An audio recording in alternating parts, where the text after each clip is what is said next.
Hello, everyone, and welcome to another Sunday stream. Today we have Teresa with us, and we are going to go through another Notion Workspace. So for those of you just joining or haven't seen the stream before, what we're going to do is we're going to go through Notion. Notion's an app. We're going to go through Teresa's workspace, see how she uses it for task management, project management, all the things. Jon, why are you sitting there laughing? Shut up. Carry on. Yeah. Okay. Thank you. Hi, Gail. Good to see you. Good to see you, Swaneland, as well.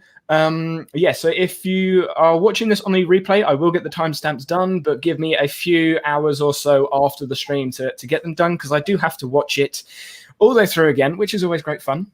I think that's it for the intro. Yep. So Teresa, do you want to introduce yourself to everyone? Yeah, sure. Hi, everyone. I'm excited to be here.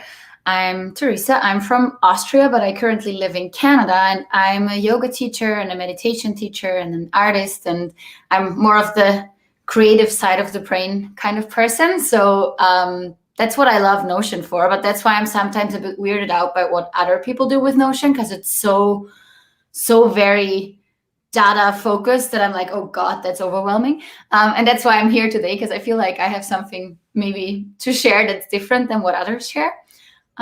Yeah, and what else do? I don't know. I'm currently moving, so everything's a bit chaotic. And I mean, in current times, anyways, everything is a bit chaotic. So yeah, we'll see. We'll see where it takes us. We'll see what you have to ask about my Notion workspace, and I'm excited. Yeah. So for those of you that don't know, all three of us are Notion ambassadors, which essentially we all talk and nerd out in a Slack group about Notion. So all of us, I've seen Teresa's space before, and I know it's much more aesthetic than my space. But Jonathan is a little bit new to Teresa's space. We did have a quick look beforehand. Homesick, good to see you. So I think I may hand off some of the questions to Jonathan this week, so he can sort of take the reins, as it were. But I'm sure I will butt in at some point. And why would you like me to take the reins a little bit more, Danny? Oh, that was a really good segue. You're welcome. That I'm now going to elaborate on. I was reading Gail in the chat. Jonathan is laughing already. This is going to be good. But yeah, so for next week, fingers crossed, next week, the stream will actually... It will still happen, still be the same time, but it will be on a different channel, which currently isn't linked in the description because it's literally just an N. But both Jon and I are sort of co-hosting, co-working on the Notion Nerds channel. So for those of you that don't know, yes, I know my English is poor. Shut up, Jon. We've got a podcast coming out end of the month, and we thought we'll move the stream over to another channel. So that's what will be going on. I will be sharing it on Twitter, YouTube, and the rest of it, so you don't get lost. But yeah, because it will be happening, just in a different place. So, Teresa, am I safe to share your screen? Sure, go ahead. Good. So, can you see that? Yeah. Yep, we are all good. It's over to you. Cool. So, well, I guess I'm just starting to talk about it, and then you interfere if there's something you want to know. Or, yeah, cool. So that's my dashboard, and it's pretty new because I think 2 weeks ago we had a Notion Zoom meetup that we do now monthly, and we talked about aesthetics in Notion, and I used the inspiration to clean up my space, and now it looks, I think, even nicer. I got this nice little bar up here with the clickable links that I got from Danny. Yeah, so that's where I start my day. That's what I do with my Notion mostly. And I think, yeah, well, I'll just dive in. When I start in the morning, I usually look at my vision thing. And that might be a bit weird for people, and that's totally fine. I made a little video that's like a vision board with things that I want to achieve. And I try to watch that every morning to get me like in the right mood. And then I also linked some inspirational videos that I sometimes watch to get me going. This is a new thing. I started trying this about 2 weeks ago, and it kind of is interesting. It's an experiment. We'll see if I keep doing this. Another thing I do every morning is my meditation. And I just embedded a 10-minute timer from YouTube because it's super simple. And I sit down in front of my desk, click play, and then just meditate for 10 minutes. Sometimes it's not 10, but usually it's about 10. And then I go into affirmations. That's also something a bit on the spiritual side of things, maybe. But I like to remind myself of certain things, and those are the things. Oh, actually, it's too small now. I will have to readjust something. You also see the GIFs, maybe. I have them because we were talking to Francesca, is it her name, from the Notion bar, and she talked about all the GIFs. And so, yeah, I'm super inspired with all the GIFs now. And then, yeah, sorry. Very quickly. So I've noticed, like, I know that it's a different font on. Do you use the same font for every page, or is it just your main page? Well, I try to use the mono font for every page, but sometimes I forget. Because you have to click in and change it manually every time, right? And that's a bit annoying. But if I think of it, I do it. Okay. Yeah, because like I know it looks different, and for me, I can't be bothered with the whole click and go and change the font. I just stick with the normal because I'm semi-lazy. But then I also put inline math, so I guess I have a different style font. But yeah, okay. And then another question. I know I said I was going to leave the questions to Jon, but he's sort of just sat there moving around on his chair like he does. The borders. I was actually listening to her, waiting for a break to ask questions, and then you butted yourself in. So, sure, carry on. Oh yeah, you were talking about these border thingies, right? Yeah. Yeah. I know how they're done, but I thought you maybe explain them for those. Yeah, sure. They are actually made in Canva. So I just made these green blocks and then just pulled them in. You could do something similar if you would just change the background of a block. And then it would look the same. But I just wanted to, like this, I just wanted to keep my color theme going, because that's also the color theme I use for my website and stuff. So I wanted this dark green, and this dark green doesn't exist in Notion. So I pulled it in from a JPEG, like it's a JPEG that I made in Canva, super simple. You just have to experiment a little bit with the dimensions so that it matches and it's not too big. But yeah, that's how I did it. Dimensions. Yeah, that must have taken a little bit of time to get the dimensions right. Yeah, I think I did 1,500 horizontally and then 50 vertically. I think that's what the final result was. But yeah, just a little bit of experimentation and it's there.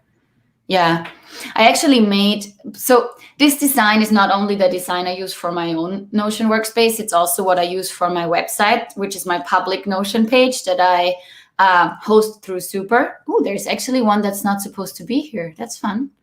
Let's delete that one. And I actually went into Canva and made myself a little mood board with like pictures and colors and fonts. And then I kind of tried to bring that design into my Notion page so that it now looks like that. And I liked it so much on my website that I now use it for my own dashboard and stuff as well. Yeah. Jonathan, did you have a question before I ask mine? No, you go. It's fine. I'm still.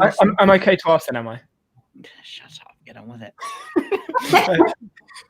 So you got the idea. I assume you got the idea for your main website from somewhere. Was that like because I know you got the Notion TWT on Twitter with all the dashboard ideas, and then you got all the different stuff for inspiration and things.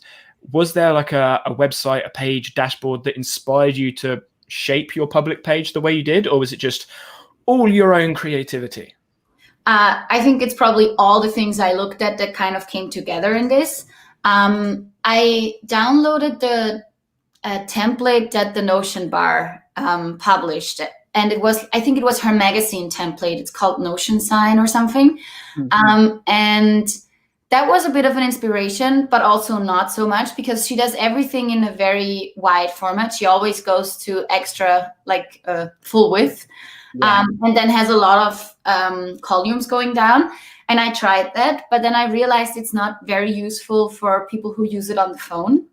So I actually narrowed it down again, because it's a bit easier to see on the phone. If you're too wide, you have to think about where it goes when, and which block comes first when you look at the mobile version.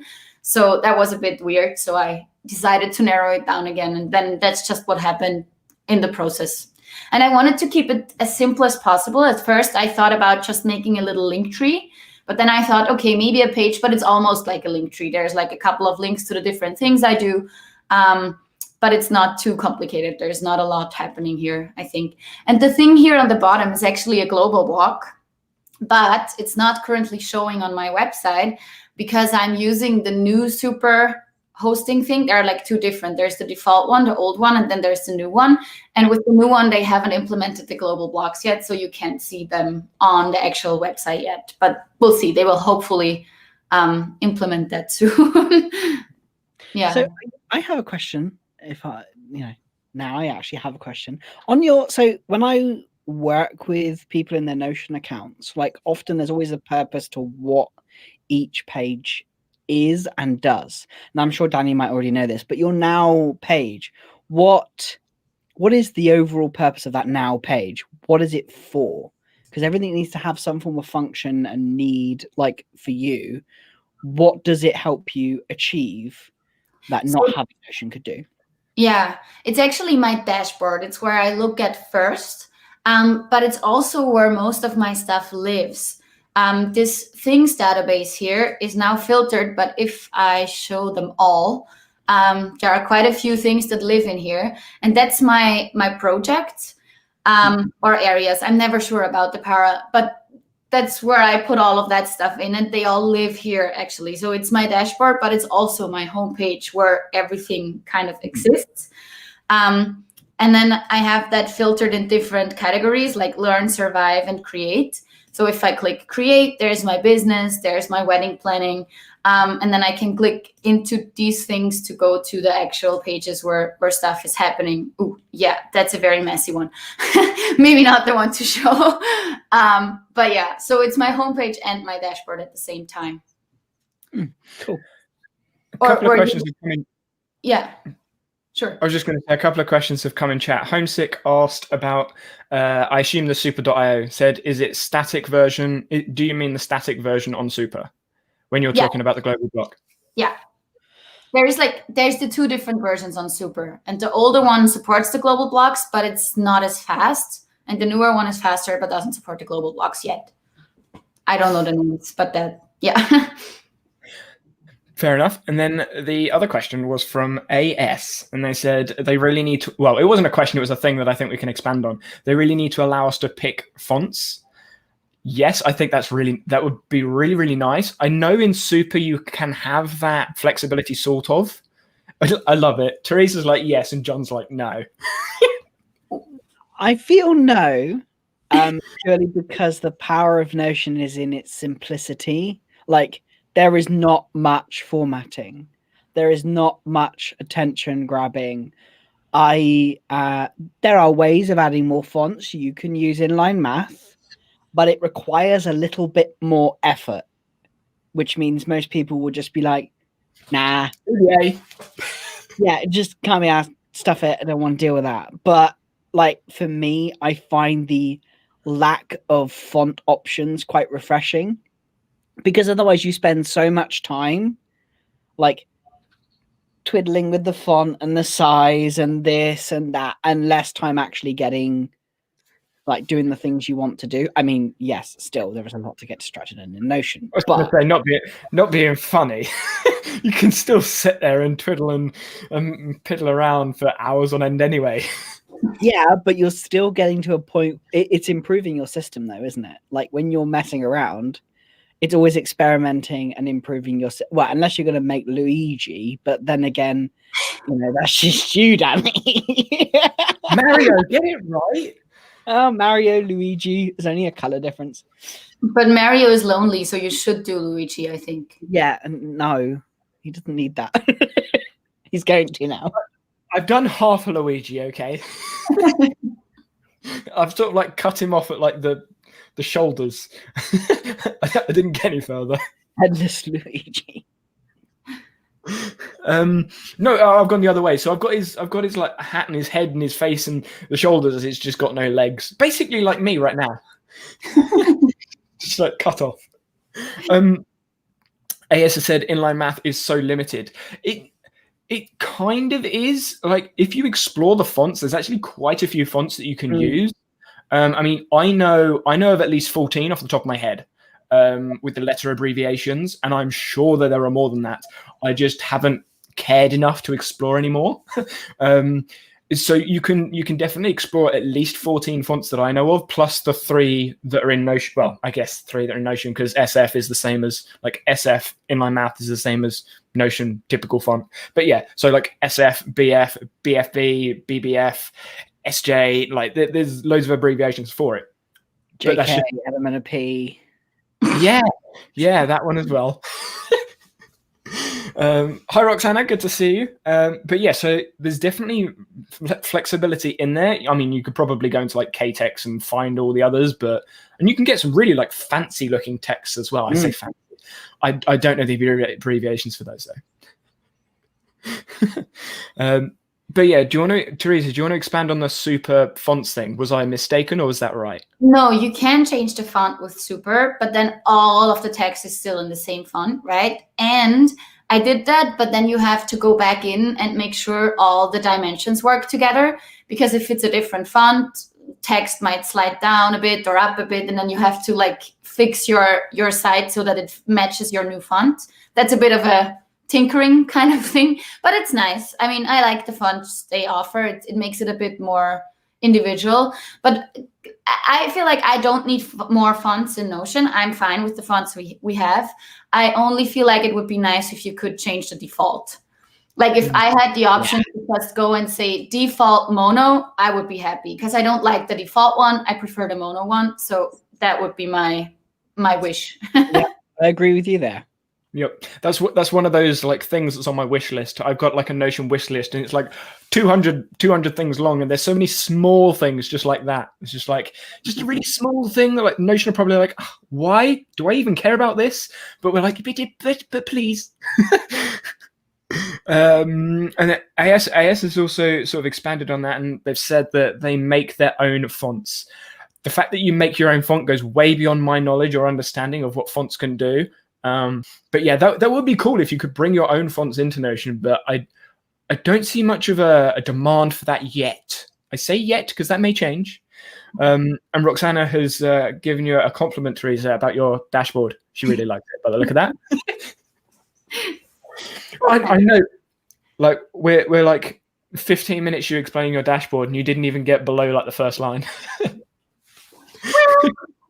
Wait, we did say that it was going to derail and it would probably last longer than we thought.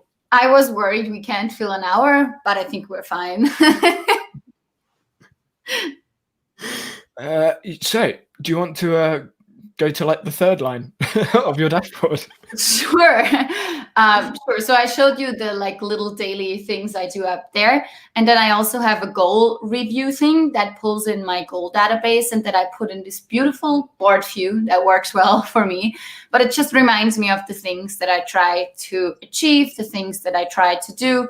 And I think it's good. Like for me, it's necessary to remind myself of those things on a regular basis. And I like the way it looks. And I think that's the main thing about the aesthetically pleasing stuff for me. For me to use my workspace regularly, it has to be pretty and nice. And I have to enjoy looking at it. If I don't do it, I will never look at it, or I will go weeks without looking at it. And that's not the aim, right? So that's why I make it look pretty, at least for me. Yeah, so those are my goals. And then for things I do daily, oh, it actually changed something that was called differently before. I think I went, oh, whatever. So that's supposed to be planning. So here I have a little journal database, but I gave up that very strict journaling with prompts kind of thing.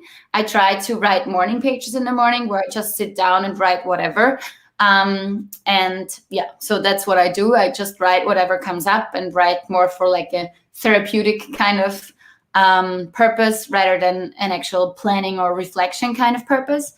Then I have the dailies, which are like a habit tracker, but they are not, I don't archive them. So I just go through it every night and just unclick it all. And in the morning, then I start over and click the things that I actually do. It stresses me out to have a habit tracker that actually keeps track. I don't know. I'm weird about that. We've talked about this 1,000 times, Danny. I feel like you've inspired me to try habit tracking again, and then I stopped habit tracking again. So it has not really worked for me consistently. So I decided to do it that way, so that it's not something that I force myself to do, but it's more like those are the things that I really like doing and that I want to do every day. And also they're not very strict, right? Like nothing of this really like makes a lot of sense for someone who doesn't know what I mean with it.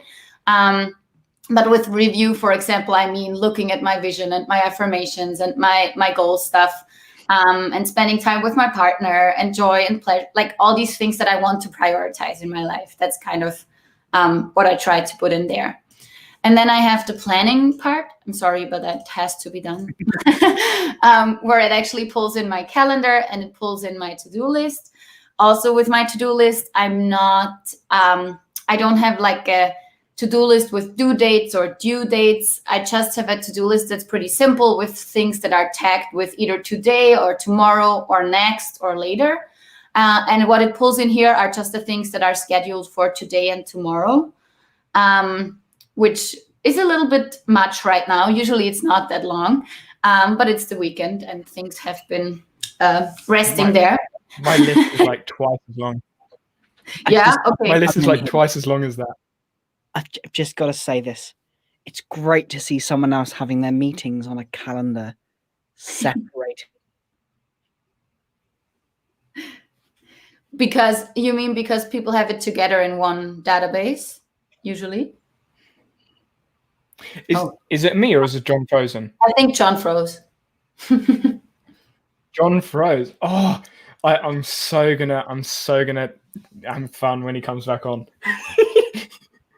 Right, I'm gonna remove John from the thing so we can't see his frozen face. He is still frozen. So just as a quick thing, you've got two databases inside of a toggle. I know how you do that. Oh, yeah.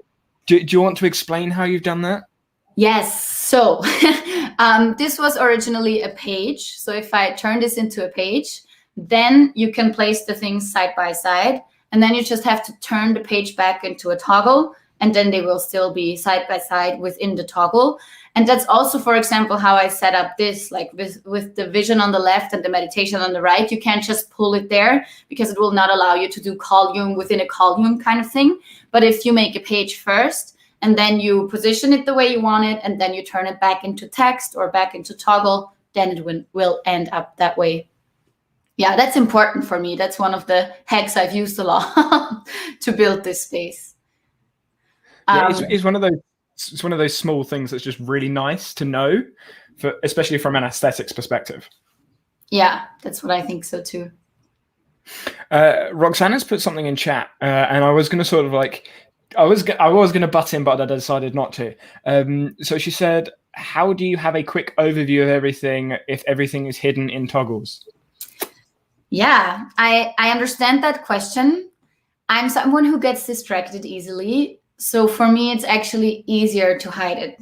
Like I need to hide, for example, my plan to focus on my reflection, or I need to hide what I'm doing today to focus on the vision review or the affirmation review. So the things have to be hidden for my brain to work, but I can totally understand that other people need to see more things at the same time. That's just not me. If I see too many things at the same time, I'm all over the place and do 5 things at the same time. And that's not what makes me more productive, I think. You could, I mean, this is me going kind of like nerdy. You could use Control-T to just open up all the toggles, but then you have like everything in your face at once. Yeah. That's what scares me. The thought of that is not nice. Yeah. It seems like they're all having a conversation. Don't laugh at Jonathan. I'm gonna laugh at Jonathan, and when he comes back, I'm gonna laugh even more. And they were talking about tasks, events and meetings in the same calendar. So I know for me, I have my meetings/events in my task database. I assume you have them separated. I do. I had them in the same database for a while, but it didn't really work for me. So now I made a calendar database on the side. I've used Google Calendar for the longest time because I couldn't really wrap my head around using Notion as my calendar because there were just too many things that didn't really work. But I like to have the daily view. That's like the only thing I really like about it. I don't love the like monthly view and stuff, it kind of freaks me out. I don't know. I prefer looking at my Google Calendar for that, but I like the daily view. So now I actually I put in the stuff a week ahead. Usually, like here, it's a little bit further than a week, and the big things are put in earlier. But usually I put stuff in a week ahead, and then for the week I have the upcoming events for the day that are relevant for me here. That's the only reason I do the calendar. Yeah. Yeah, I mean, that's definitely a personal preference thing, because I mean, you've seen my space, and I think most people in the stream have seen my space. I use calendars like everywhere. Most of my pages have at least 2 calendars on. So yeah, for me, that makes sense. So I'm curious, if whatever happens with the API, like the mythical thing, would you still use Google Calendar as it is by itself? Or would you then start using Notion more, do you reckon? Maybe I would then. The thing is, I also, like, my Google Calendar is synced with so many other things. Like, for example, if someone books a Calendly meeting with me, it will automatically appear in my Google Calendar. And if that could happen with Notion, then maybe using the Notion calendar would be more attractive for me. But right now, yeah, it's more like an overview thing rather than really my favorite calendar to use. Yeah. Okay, that's fair. I'm just going to go through a couple of things in chat. So Gail said, is there a keyboard shortcut to untoggle everything? It's the same one, Control-Alt-T, like brings everything up, and then push it again, it closes everything back. Well, it should work anyways. For some reason, I've seen in some of the chats that it doesn't work for some people. Similar with like Control-0, it doesn't work for me on Notion to turn it into a text, but it doesn't do it for me right now, but, well, I don't know. Don't know. But it should be Control-Alt-T, but I know it doesn't work for some people. I'm intentional with what I read. But it's scary. I don't like it. I need to close it again. Oh, he's then put, never mind, I answered it. Yep. I can't type, but I'm just reading through. Is there anything I'm missing? If Notion would have a real calendar, would be great. Yeah, I mean, when you say real calendar, I'm assuming that's like a different aesthetic, because I mean, the calendar is a calendar. It's just it looks different. Maybe like a daily, weekly, monthly view in a calendar would be nice, but we don't have that yet. I agree. Unfortunately, use Microsoft Calendar. Microsoft Calendar. Okay, yeah, I'm gonna leave that one now. I'm just gonna no comment. Jonathan still hasn't joined us, so I'm assuming his internet has just like died or something. Notifications. I don't know what that's what you're referring to, Gabriel. But notifications, I mean, notifications in email. You can have notifications in Notion, but I'm on my dashboard so much, I don't really need notifications. What about you? I'm a totally no notification person. Like, all my apps the notifications are turned off on my phone and on my laptop, because I'm very protective of my focus time. And if I want to check my emails, I go in and check my emails. But I don't like it when my email keeps pinging at me and being like, look at me, look at me. So I can't relate to notifications. That's fair. I mean, so I get a lot of notifications with all the other things like the social media and like obviously YouTube. Every time someone sends me, every time someone comments on any video I have, and I have over 100 now, anytime there's a comment, I get a ping on my phone. And obviously the bell notification for all the YouTube videos. I'm subscribed to a lot of channels, and I have the bell on for a lot of channels. So every day I will have about 50 notifications just for videos. So I have notifications, but having them on my phone wouldn't really do that much, because I've got so many there anyway. So I have my phone muted the whole time. Jonathan's on Facebook. Yup, it died. BRB. Oh yeah, so that is the benefit of multi-streaming, guys. So Gail was saying it's going to be interesting to see how the API changes things in Notion, and then Roxana said that's why she's got her tasks and events in the same database. I guess that's kind of bulletproofing, maybe, the database. I don't know. I mean, we'll have to see what happens with the API and what goes on the rest of it. But yeah, do you reckon you'll use the API much outside of a calendar? Honestly, I don't know. I will wait and see what other people do with it. And if I feel like there is something inspiring that I want to implement, I might, but I will not go into adventuring on my own. I feel like I don't know enough to do that. Okay. I think a lot of people are going to be the same. I know for me, I understand what it does, or what it can do anyway, but I have no idea how it works. Like it's the same with Notion. I don't know anything behind it. I don't know how the code works or anything like that. I just know if you push this button, this happens. Mm-hmm. So it'll be the same with the API. It's kind of like looking at what other people that know what they're doing do, and then see if it's useful. Integrations with Airtable. I'm going to be exploring Airtable at some point soon in the members only live streams, because those live streams are uncensored and I swear a lot, so I can't put those on YouTube very much. So if you want to see me swear at exploring other applications, you can click the join button at the bottom of the stream, and you can join the conversations. There's a Facebook group as well that we talk over all digital management. I'm just going to leave Jonathan in the green room there while I carry on talking, and he's just sitting there laughing. And now he's swearing. How rude, Jonathan. I will add you back, John. There you go. No one could see. You can't prove it. Yeah, but you saying that. Yeah, good point. So what did you miss, John? I went and watched most of it on the Facebook page. I don't know. I did not get a reply to what I said, which I now can't remember what I said, unfortunately. You said something about the calendar and the to-do list not being in the same database, I think. Yes, I loved it. I think that's brilliant. Like, that's something that me and Danny have been discussing for ages. And I think after experimenting with it, I still feel the calendar is really useful, separated. Yeah. But once again, it's like horses for courses. What works for one person doesn't work for another. Yeah. It's a very dramatic response to what I said, wasn't it? It was just literally, I love how it's there. Yep. In the timestamp replay, I may have to clip that one. Did you hear what? Or did you hear what I was saying about Roxana's comment in the chat about potentially the API having events and tasks in the same database, that being like a bulletproof thing, future-proofing potentially for the API? Yeah. I still like the API is still like, who knows when it's going to come. So it's like Christmas, hopefully. Hopefully.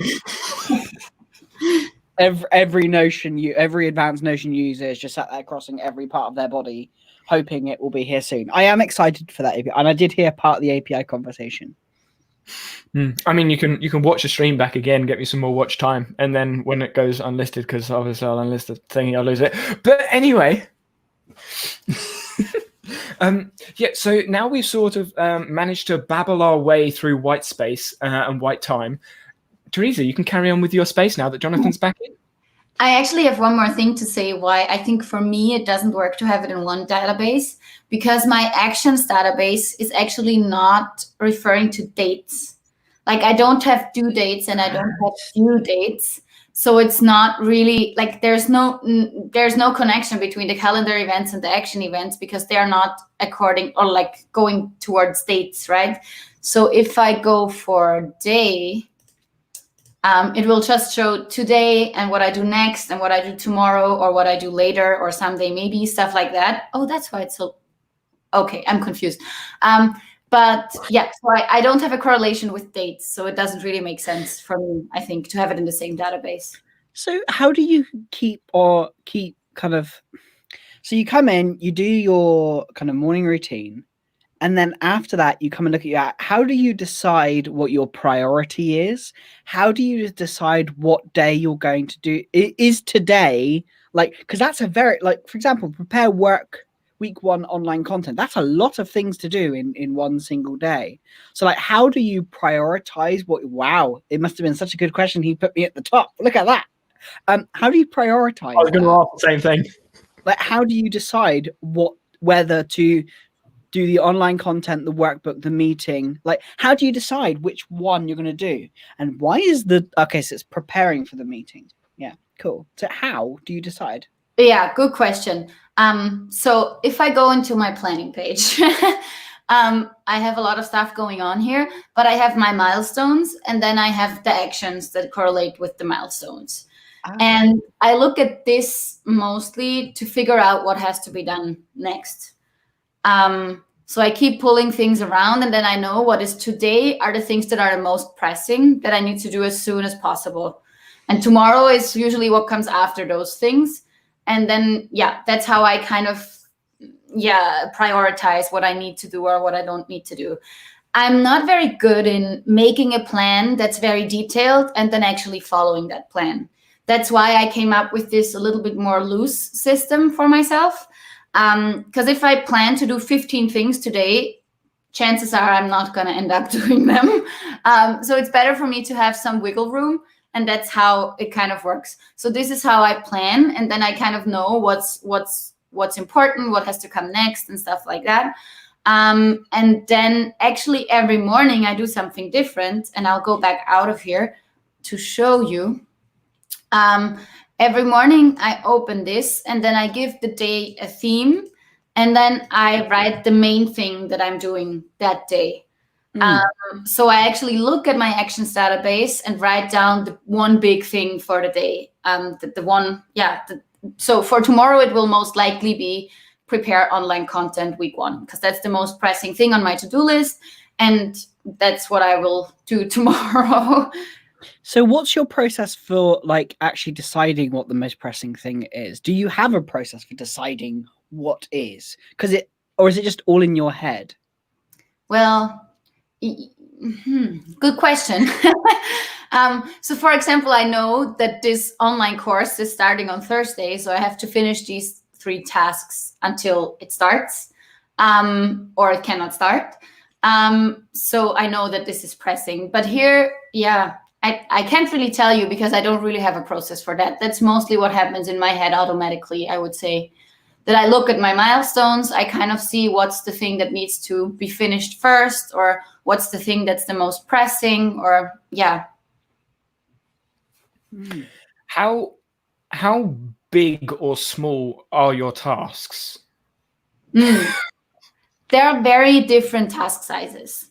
Yeah, that's what I was wondering. Because like I would not have prepare week 1 workbook online content, and like maybe the meeting, yes, I'd have that as a task, but the others would be projects, because there's a lot you have to prepare when you're doing like an online course. Like literally I have a whole template related to planning online courses. I have a whole template for that.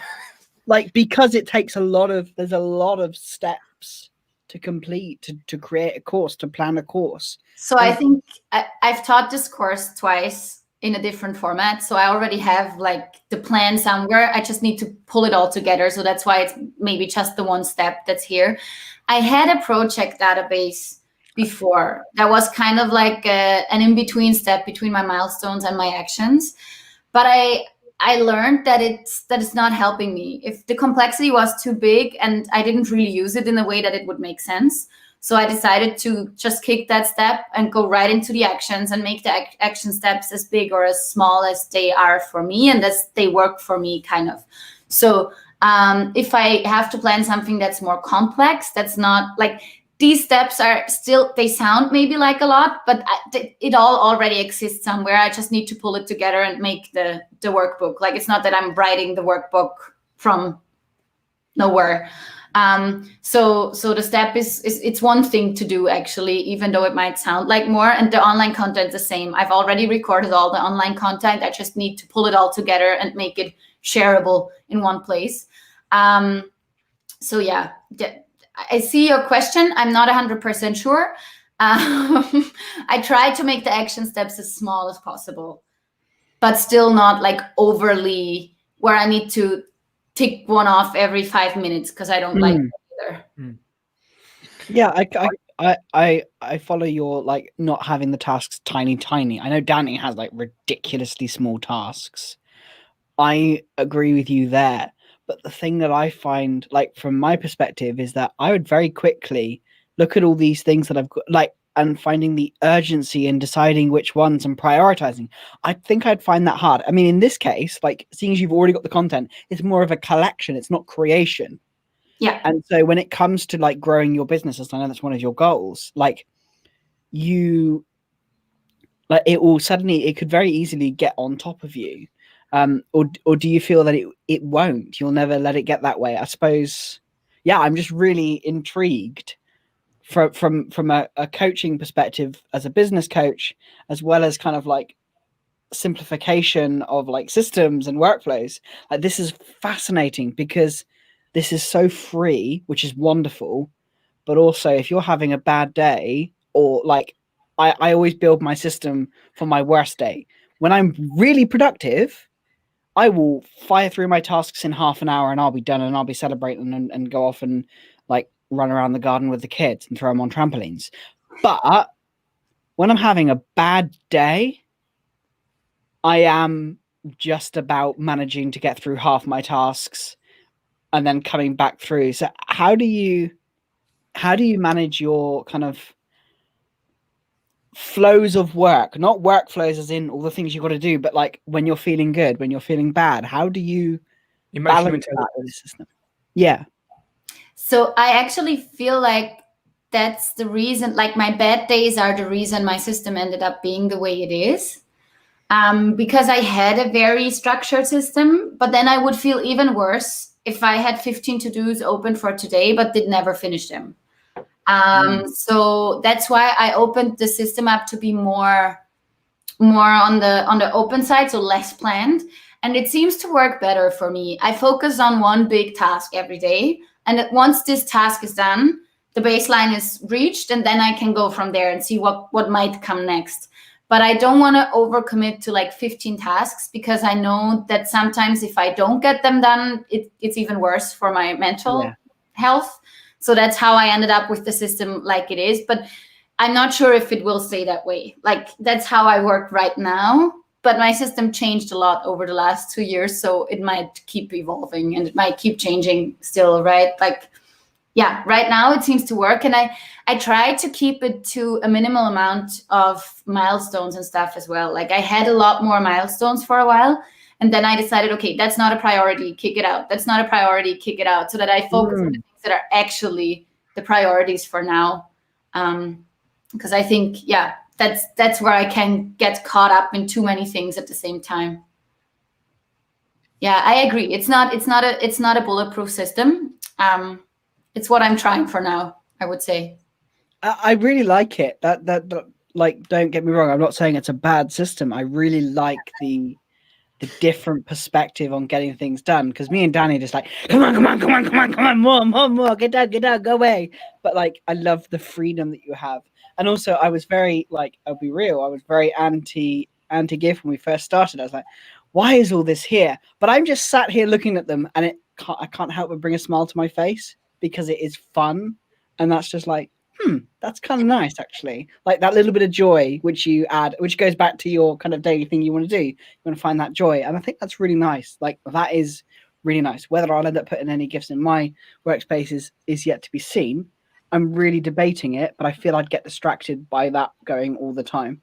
I can relate to that too. The way I see it now, where like this guy is painting the fence over and over, it might freak me out too. I can agree to that. But it's also a little bit inspiring. Like, I feel like the Karate Kid stuff, for example, is something that inspires me to like practice and keep doing the little things to get better at the big things and stuff like that. So Mr. Miyagi is like very inspiring to me. So I'm going to go through a couple of things in chat. I think we've covered most of them, but I just thought I'd share like a perspective that I don't think was mentioned. Gabriel said, this is lovely, but if you have responsibilities and things we need to do, then you need dates. Otherwise, using Notion doesn't make sense. I think instead of dates, you still technically have dates, like today, tomorrow, 2 days, whatever. So you still have dates. It's just not in the traditional sense of a date property. So I think there is still structure and there is still organization in that system. It's just not as traditional, I guess, would be the word I use. So yeah, there's that one. My line of work kind of is what makes it work that way, because I don't really have strict deadlines, or very rarely have strict deadlines for things. So it's usually my own, like I set my own deadlines. So, and I kind of learned that it's better for me to maybe give myself another day to be more creative with whatever I'm doing, rather than putting a date on something that doesn't even have to be done on that date, but it's just my arbitrary date that I put on, and then I'm struggling because it's not the quality I want it to be or whatever. So yeah, being a little more on the lenient side has worked better for me. Yeah, that's the main thing. You need to make sure the space works for you. I've literally just covered up my face while I've carried on talking. There we go. It's making the space work for you. And I think we've said it in almost every stream, everyone is going to have a different space, because it's got to get the stuff done for the person. I mean, I may absolutely hate having GIFs on my page because it fills up space that I don't actually need. But if it works for you, then obviously keep going. Yeah. So, Jonathan, you're going behind the thing because you are. Right. Gail is more important than Jonathan. So bobbing your head above it. Teresa, how often do you process your Notion? Not having dates, but having relative labels like today, someday would seem to require lots of monitoring and updating of your Notion. Yeah, good question. It's true. There is some updating or monitoring that has to be done. I look in here at least once a week. When I do a weekly review kind of thing, then I like plan out my new week. But I look in more than that too. Like when I'm on my now page and I feel like I'm running out of tasks that are usually I have it filtered for today and tomorrow. I don't really know. Oh, yeah, I guess I haven't right now. Whatever. If I run out of tasks for today, I will just click in, look at the actions database, and pull new things into today. So once I run out of tasks, I'll find new ones. Kind of, that's my system. Yeah, that's good. I'm reading through the chat, and they're mentioning gamification. Have you experimented? Thank you, Gail.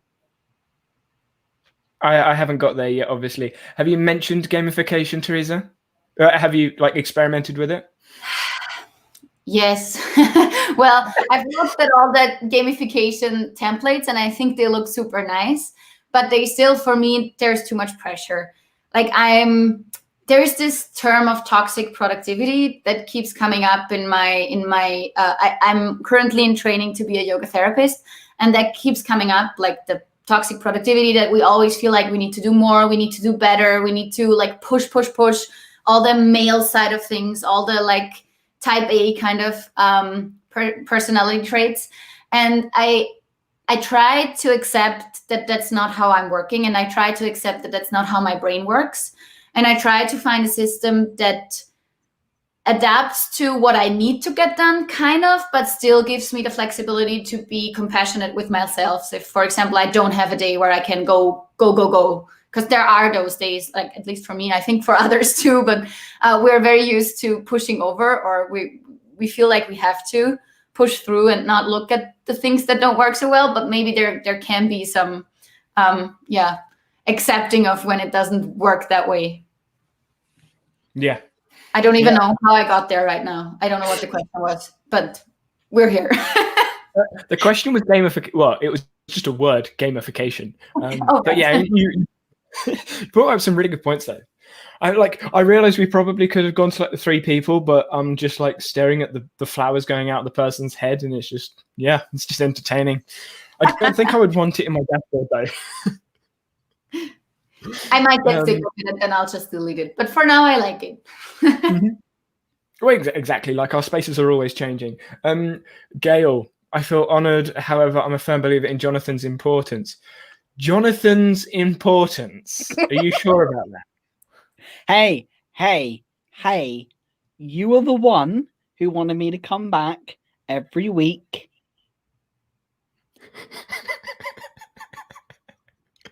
I just muted John, by the way, guys. Sorry. I can unmute again. Anyway, I was important enough to come back every week, so let's just put that out there. Well, we're making our own channel, so yeah. Wait, if we make our own channel, does that mean you have the same level of importance? I don't like it. Yes. Does that mean you have to have some responsibility in hosting? I mean, if you want me to host, that's fine. I mean, I do all the That means other you're doing timestamps if you host. No, I'm not. You show up, you record, and then you disappear. The rest of the stuff gets done by my VA. I will openly say it's not me because I have everything else to do in my business because I actually run a business. Not just mess around with YouTube all the time.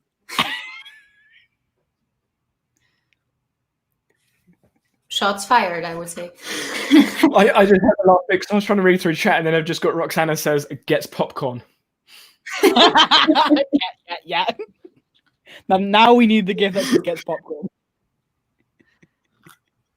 So we need an aeroplane. Yeah. We need an aeroplane for Roxana. We need a train for Jon because of his conversations. Oh, don't you blame me? The train in relation, for those of you that are a little bit lost, that's derailing the conversation. So Jonathan always takes us miles away from the original topic of conversation and just what's Jonathan doing? Oh, Jonathan, you're sharing your screen. It's not a very good image, but still. What even is that? I'm going to take your screen for a second, Teresa, because I'm curious to see what Jon is sharing. Sure. Oh, I just did the same thing.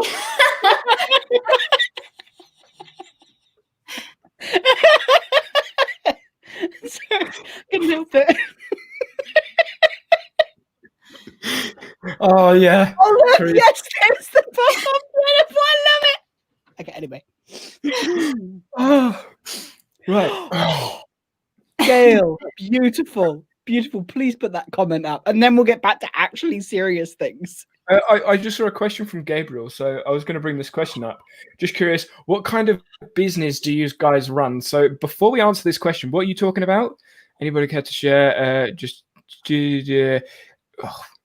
People keep putting stuff in chat. I keep losing it. And when Jonathan disagrees with Danny, a peanut butter icon pops up. And for those who missed last stream, Danny, as a reward for his recent subscriber count, would love a big bucket of peanut butter. He loves peanut butter. I cannot stand the stuff. I cannot stand the stuff. I was going to swear then and realize we're on YouTube, so I can't do that. I cannot stand the stuff. It's disgusting. Next week we can. How can one not like peanut butter? What's wrong with you? Thank you.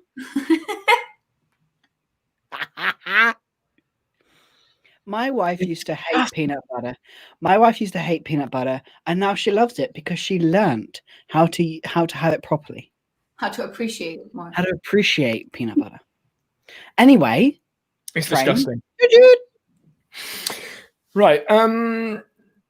Yeah, so this question, Gabriel brought this up in chat. I don't know whether this was for everyone in chat, but obviously you guys can share what you do in chat. For us, Teresa, you are the guest, so I will let you go first.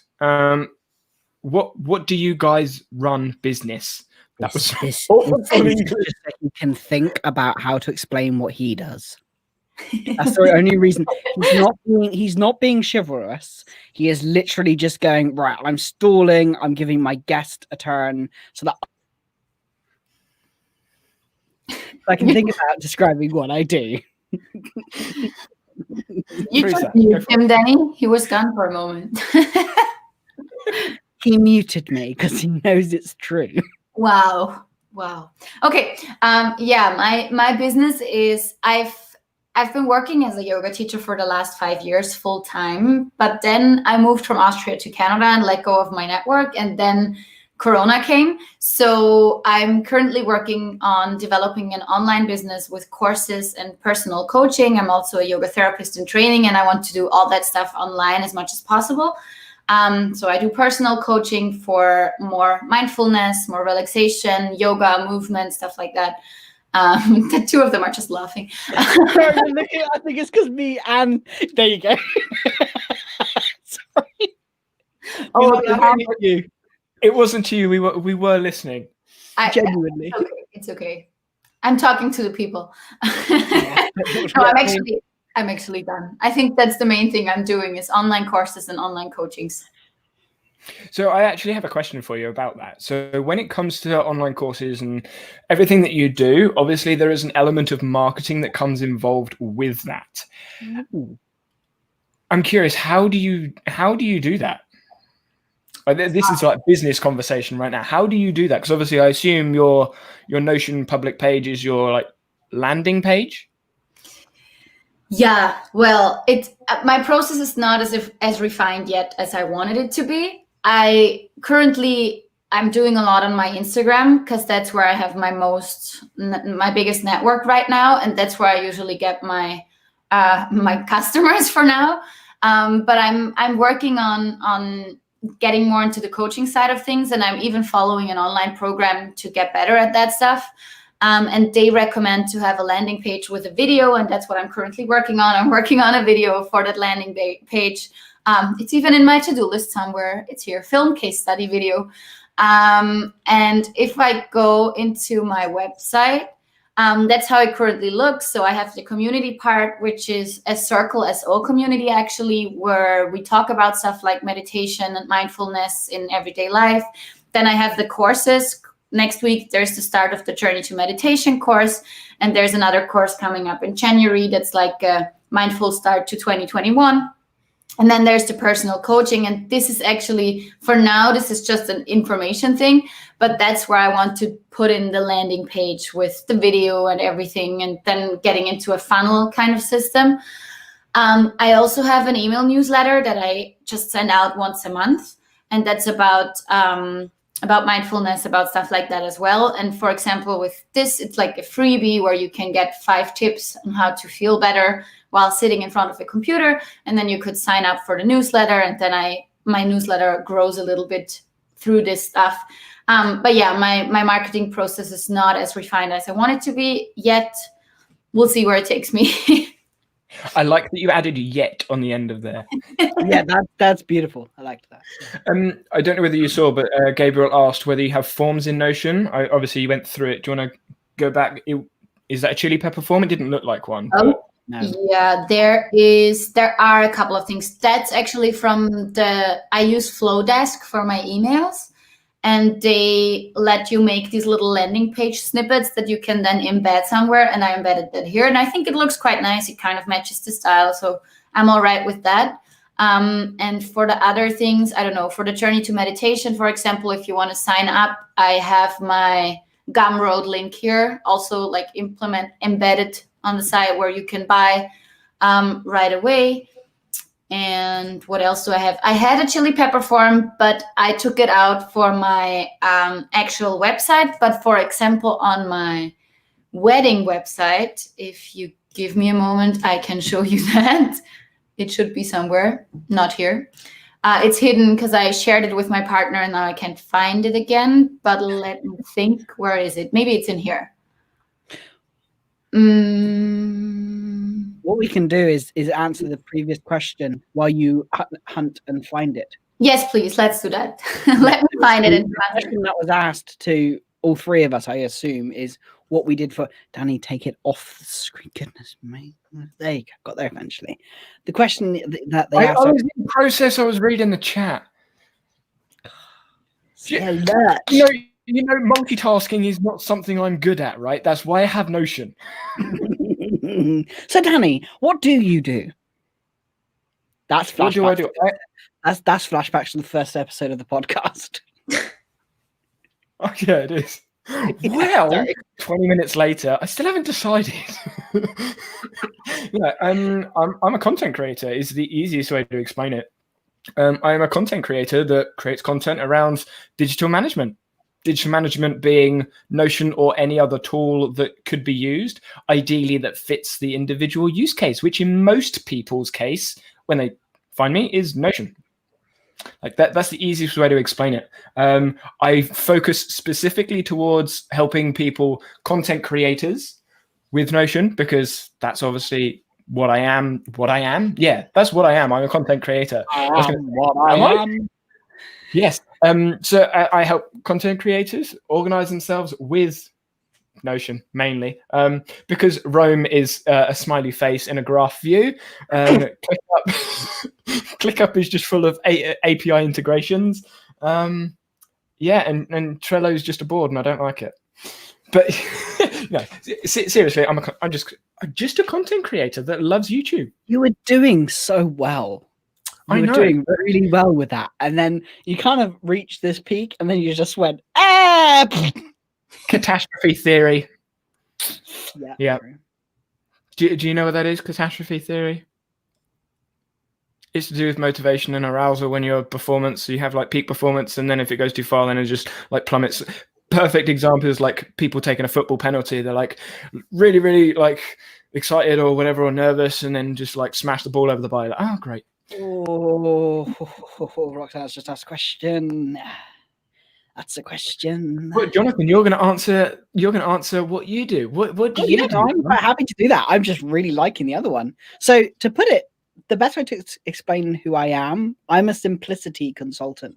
I help solo business owners, small business owners, and teams like create systems that are simple and allow them to grow their business, to scale their business, meanwhile being able to enjoy all the best parts of running your own business, which is whether it be going away and having a lovely holiday, spending time with your friends and family, or whether it is being a hustly nerd. I don't really mind what you do, but I try and make it as simple as possible to give people the bandwidth to do what they want, because that's why you start your own business. You're not going into business for a 9-to-5 job. You're going into business because you want to have control of your own life. And I do that with Notion. I do that with simplifying processes and workflows and all that nerdy design stuff that no one really wants to do but should do. I help extract it out from your brain and then put it into a system that works for you, whether that be in Notion, which most of the people who come to me benefit very much from Notion, or whether that just be doing all the nerdy techie things, which means you don't have to do things, setting up automations, running your business on autopilot, hiring virtual assistants and outsourcing. That's what I do. I do lots of nerdy things.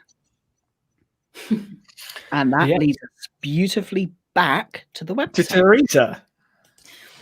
So someone said I could have just used the search bar, which is true, but this website doesn't have a title, so it's hard to search for.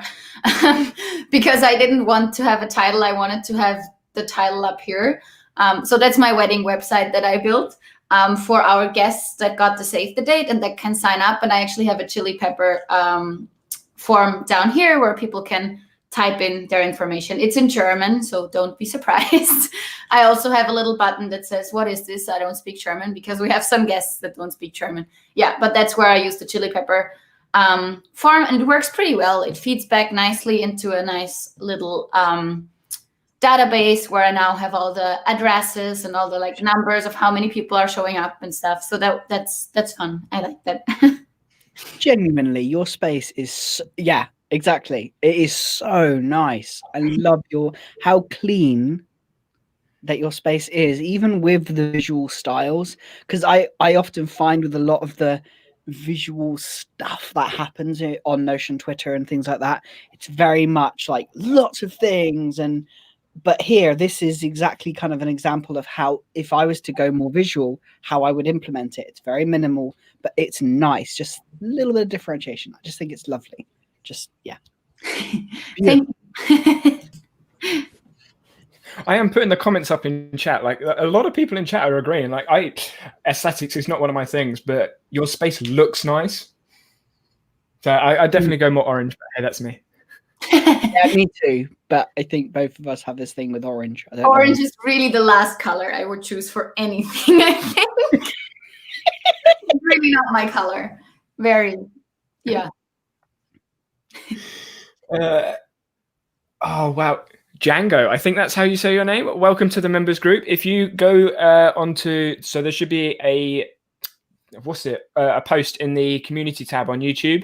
You'll find the Facebook group, which you can join, and then you can join Jonathan, myself, and all the other members talking about all the digital management stuff. And you will be able to see all of the live streams that we do with exploring other apps. So ClickUp was an app that I explored a couple of weeks ago now, I think. in a members live stream. And I will answer Roxana's question now when it comes to ClickUp. Here we go. Fun. Oh, how is ClickUp? So I am going to do a video, or I'm in the process of making a video on a comparison between ClickUp and Notion. I will just bring us back here for a second. Yeah, so I am in the process of going between, well, I was in the process of going between two, because I found ClickUp to actually be really, really useful. Where was that? So when you go onto my channel, you'll see members, and there will be a post right there. If not, then you can go onto Facebook and just type in, I think it's Digiman Facebook group, I believe. But it's linked to my page. Digiman. Yeah, Digiman, because digital management was just a bit of a long name. Cut it short.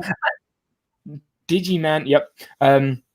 But yeah, you can find it on Facebook, and I have a community post coming out soon as well, so I'll put a link in there for that.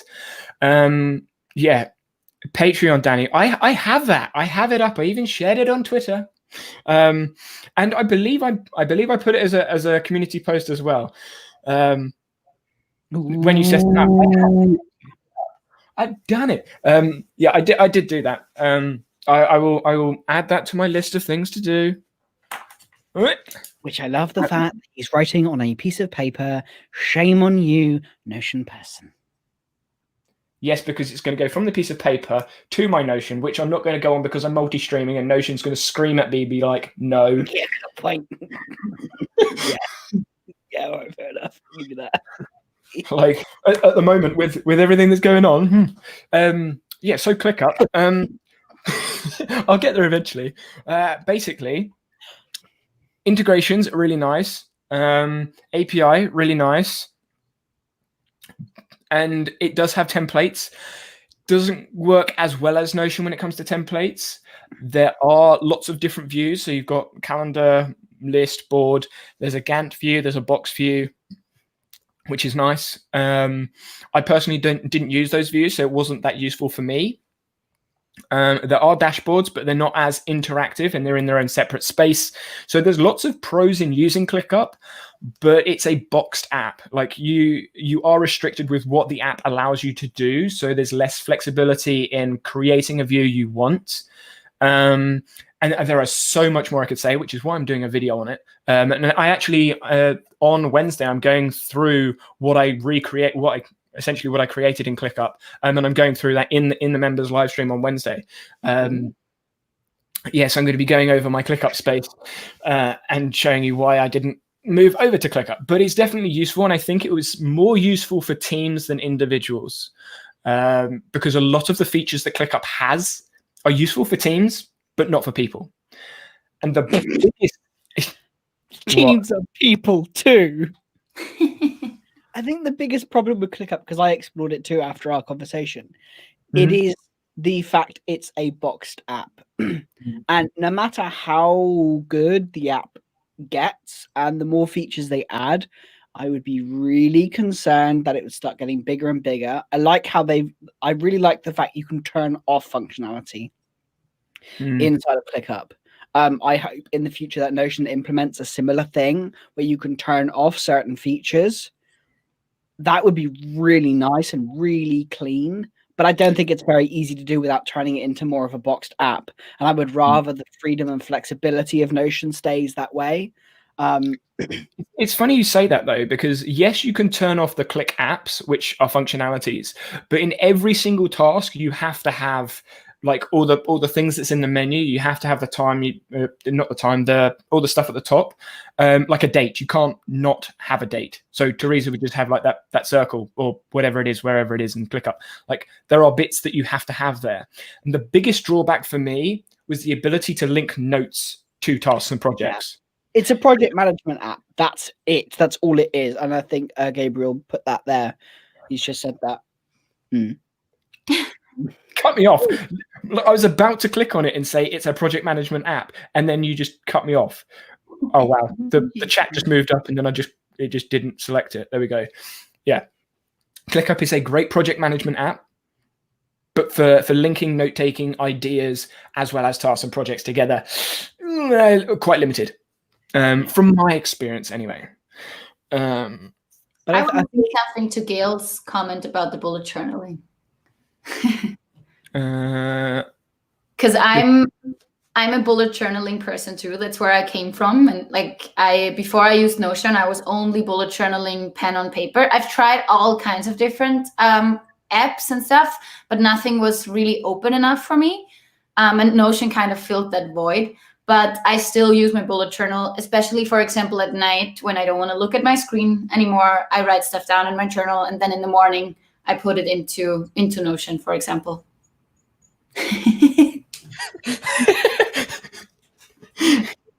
I'm cheering at both things. But yeah, at the comment, but also like, so I spoke with Matt. I'm going to say his last name wrong now. Ragland.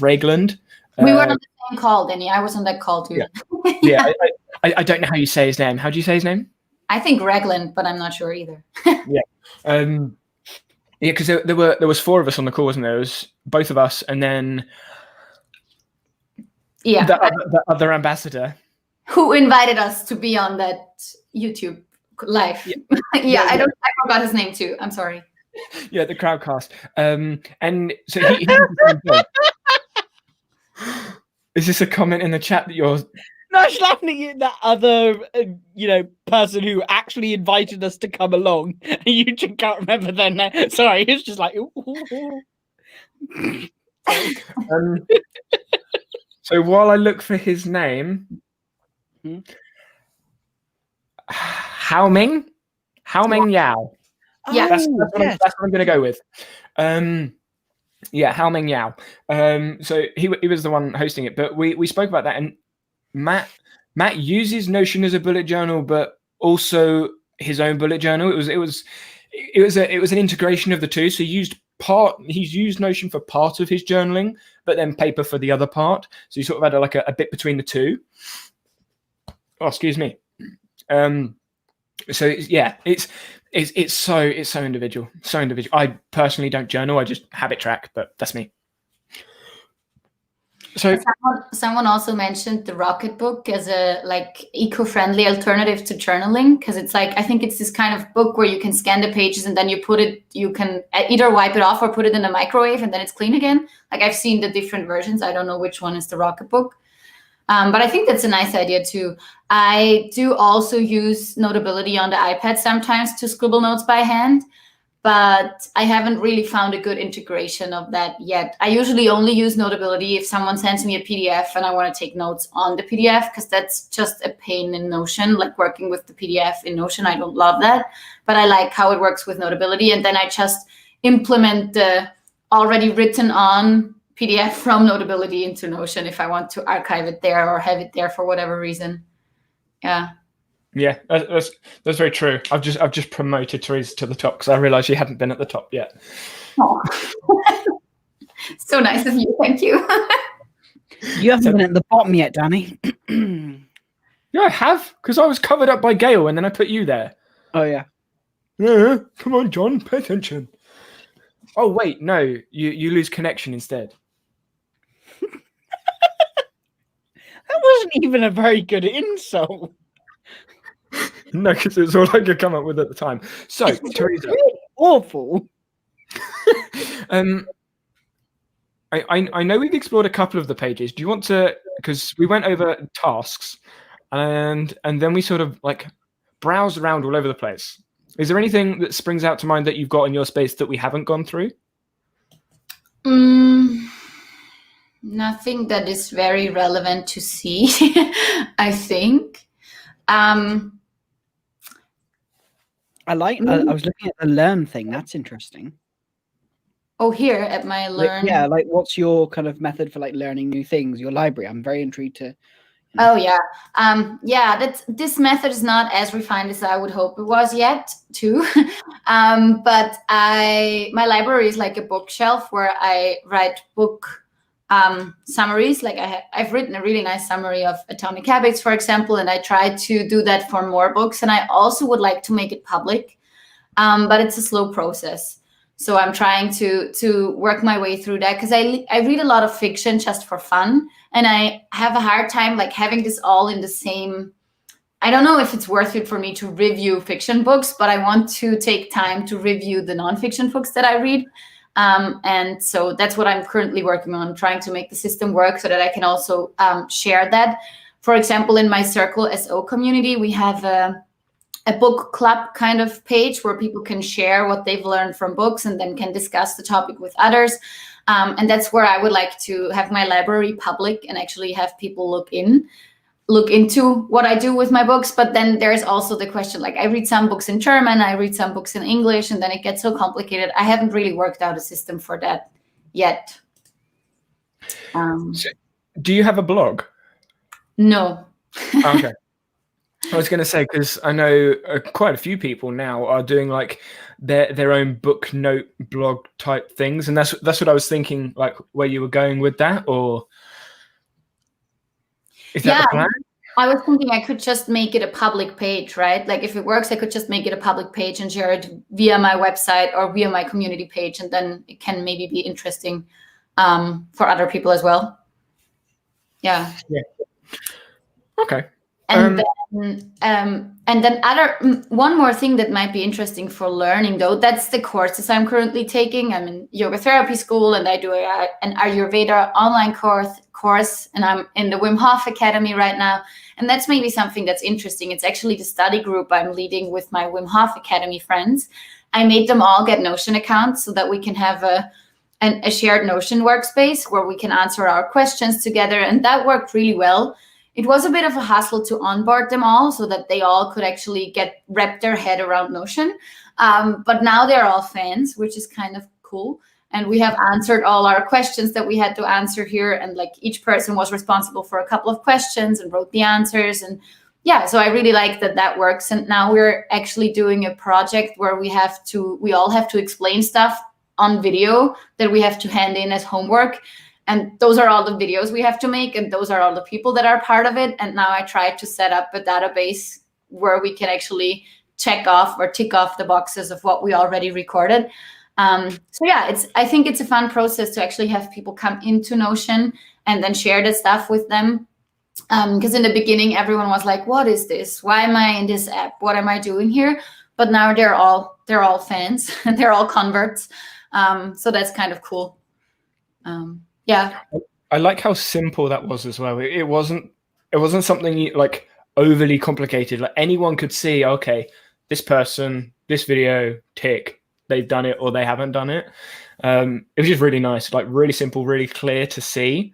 I also linked it to this database, which is with all our dates when we're having, like, it's not the cleanest solution, but it kind of works. I tried to make it as simple as possible for people to see what they have to do when and stuff. Yeah. I just saw Gail put a chat. There should be a Notion badge for when you've made a whole team on board onto Notion. It's true. It's not the easiest process. I was going to ask about the process. So how did you go about doing that? Did you have like a call and just be like, this is Notion? Or did you point them to a blog, an article, a video, a course? Or I posted a video of yours, and I also did a little Loom explaining the basics of the workspace, where I told them where to find what and stuff. So I just recorded myself explaining it on Loom. And then I had a lot of questions. I jumped on at least 3 calls with individual people to explain them what they didn't get from the videos. But that was fine. Like, yeah, that's the process. It was okay for me. Okay, so it was a fair amount of like, I have a question. I just need to call you about all this stuff. Yeah, especially because most of my study group are people over 50, not saying that they can't like learn. I'm in the chat, he's not going to be happy. Some of them are like, I've never done this. I don't know what I'm doing. Help me, kind of like, where I feel like most younger people have a different approach where they would just try it.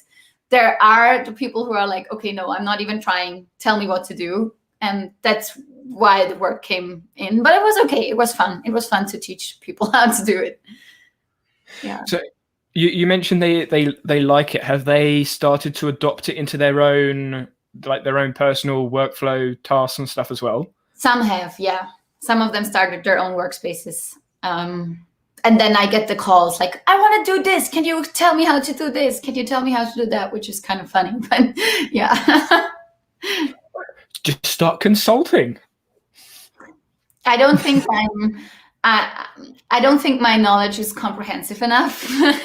Like there are some parts of Notion that I just don't bother working with. So I don't know. As long as you know more than the person asking the question. So what bits of Notion do you not bother with? Formulas.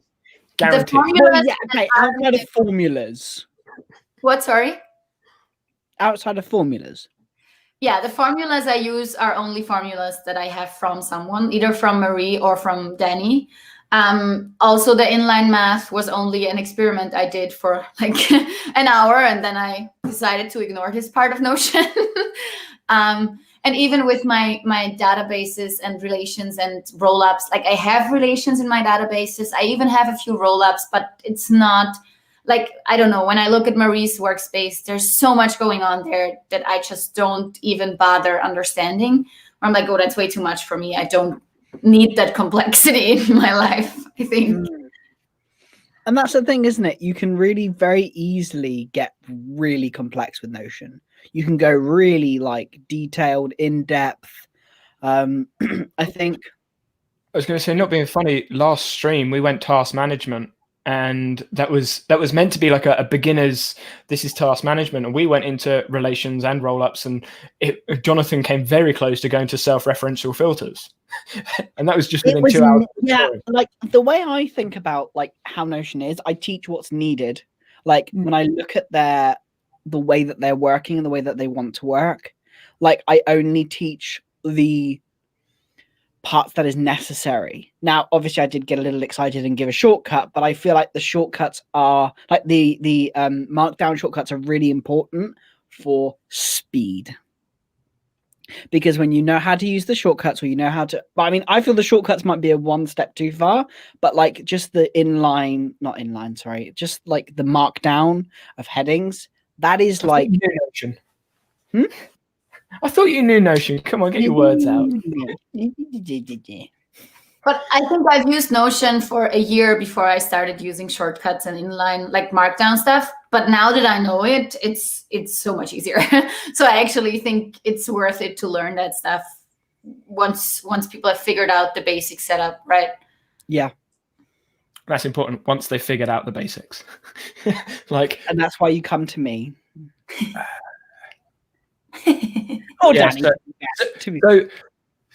So that you can show them how to make the thing that I showed you how to make, or you've just like copied from my face. Hey. No, that's unfair. Wait while I think of a reason why not. Aspect. Well, you keep interrupting me, so I can't finish my sentence.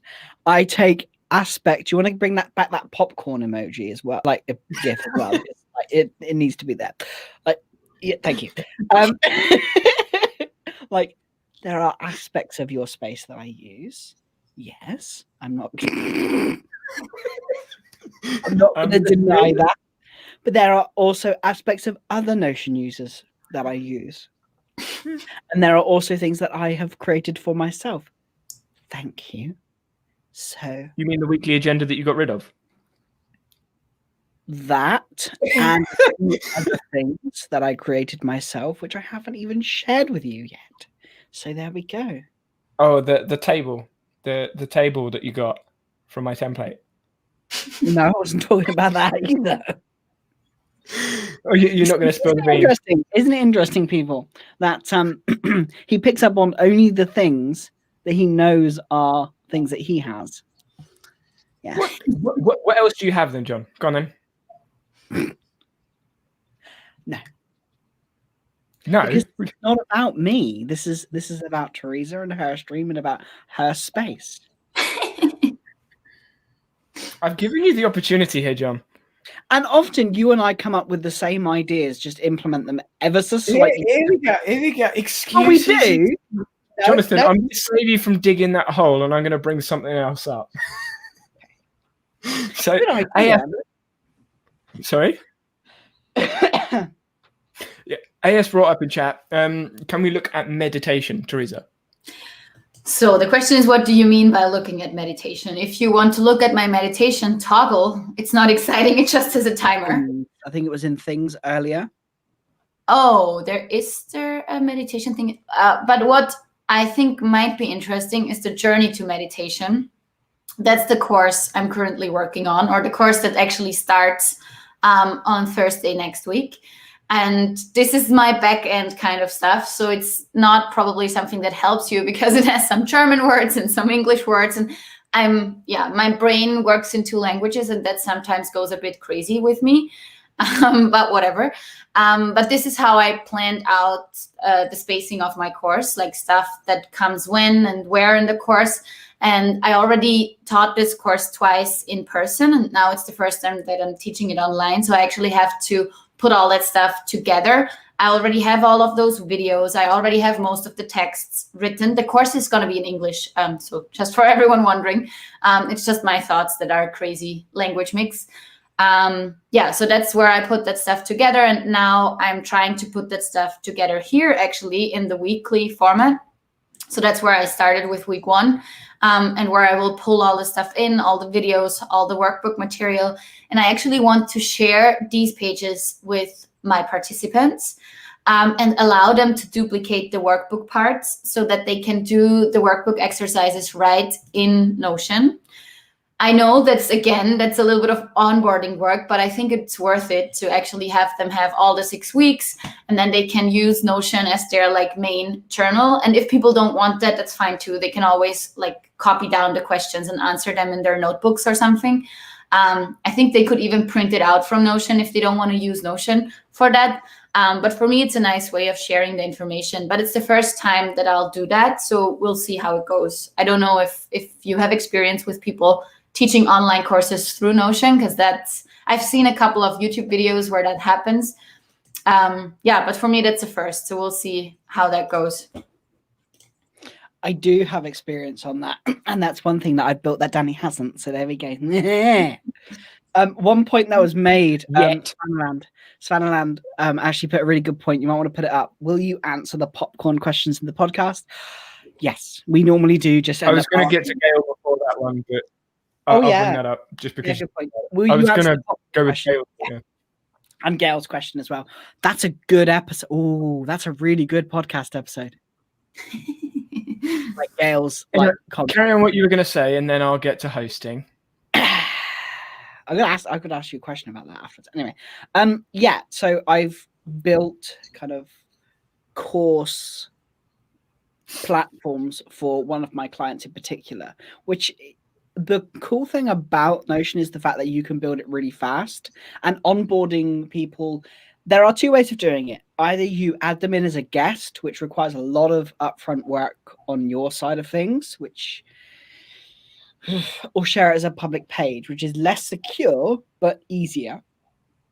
But I have done a course myself inside of Notion, and I've done it where it was a database and they got added in and we're able to play around in Notion and do it that way. That was a lot of upfront work for, look at that.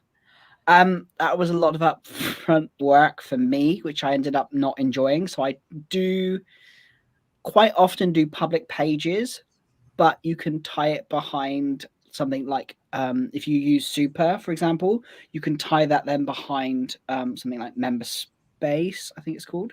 MemberSpace or something along those lines. So how you manage the pages and the processes with your clients is depending on what you're actually trying to share. I have a client portal for my clients. Often my clients end up moving into Notion because obviously that's what I do. Obviously Notion. So often our dashboards are very similar, so can very easily interlink together. And I share a page with them, which has headings and a little bit of text and information. And then underneath that, I actually copy when I do a meeting note, because I store the meeting notes inside of a database. And that is kept private because you can't share certain pages. And so I actually duplicate that page when I've had it uploaded and the videos there, etc., etc. And the same with kind of like tasks. They are honestly just to-dos, which I then drag into my task database. I very much like oh, not again. I do enjoy having the drag and drop of Notion. Like. It is really good. It is really good. Hang on, like. There we go, Danny. That is a reference to the podcast, because I was stuck with what to say, and when I'm processing things, I don't like saying and and and like is my default. So Jonathan's Nine in one sentence. Yeah. It's better than going I'm not sure it is. When someone uses a lot of likes, I always have to think about this, like, oh my God, Becky, and then he was like, and then she was like, and then we were like, oh my God. Yeah. That's what I think of. And like they did that, and like, oh my God, like.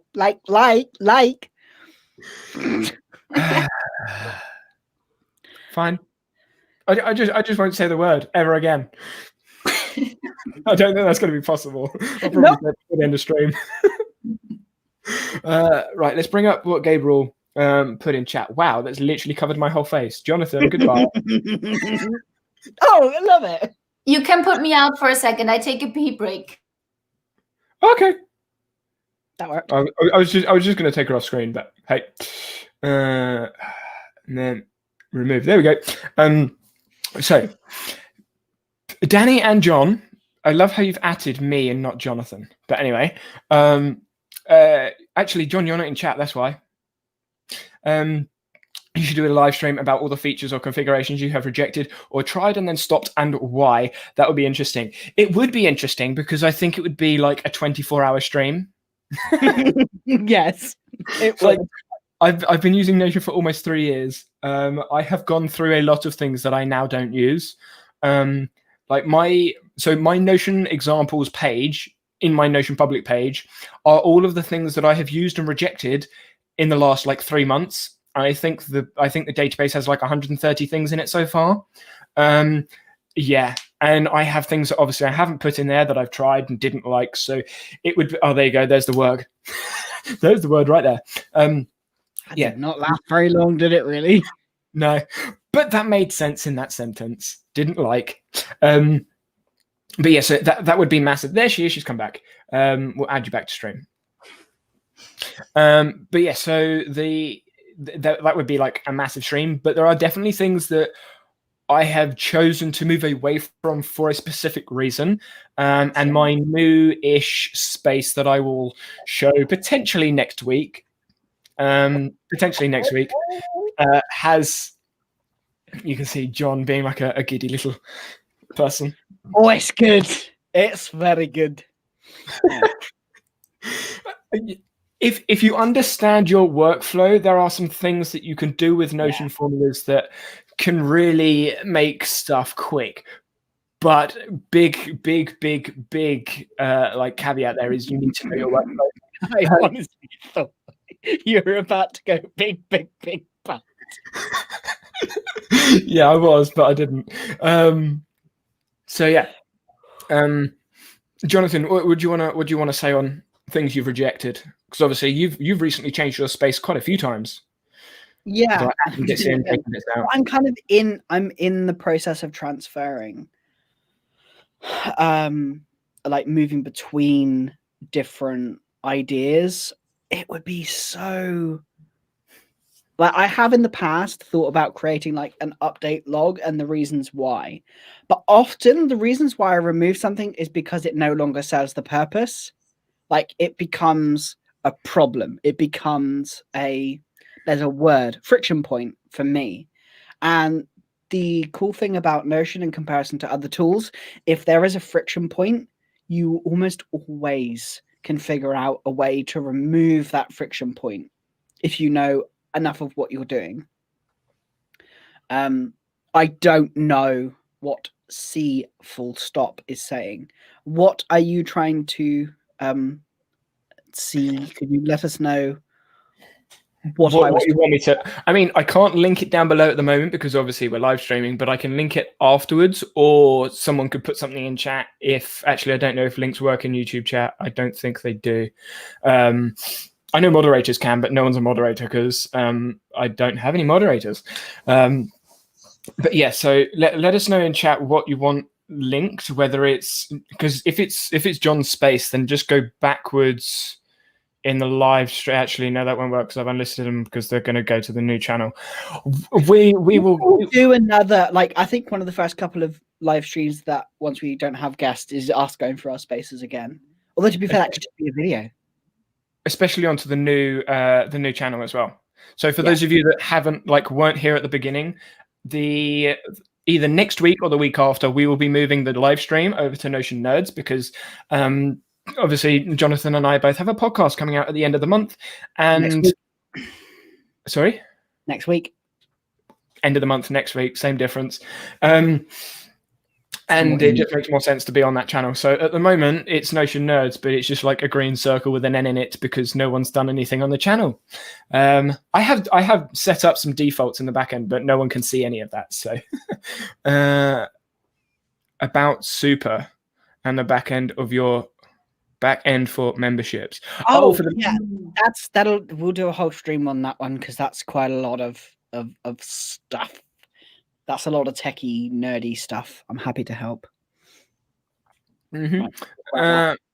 Maximilian, I saw a question mark in there, so I'm going to bring it up, but I don't actually know if it is like a long question.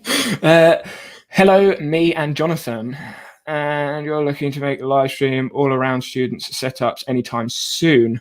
I'd love to see how to best combine schoolwork with personal. So when it comes to schoolwork setups, essentially, they are exactly the same as everyone else's setup.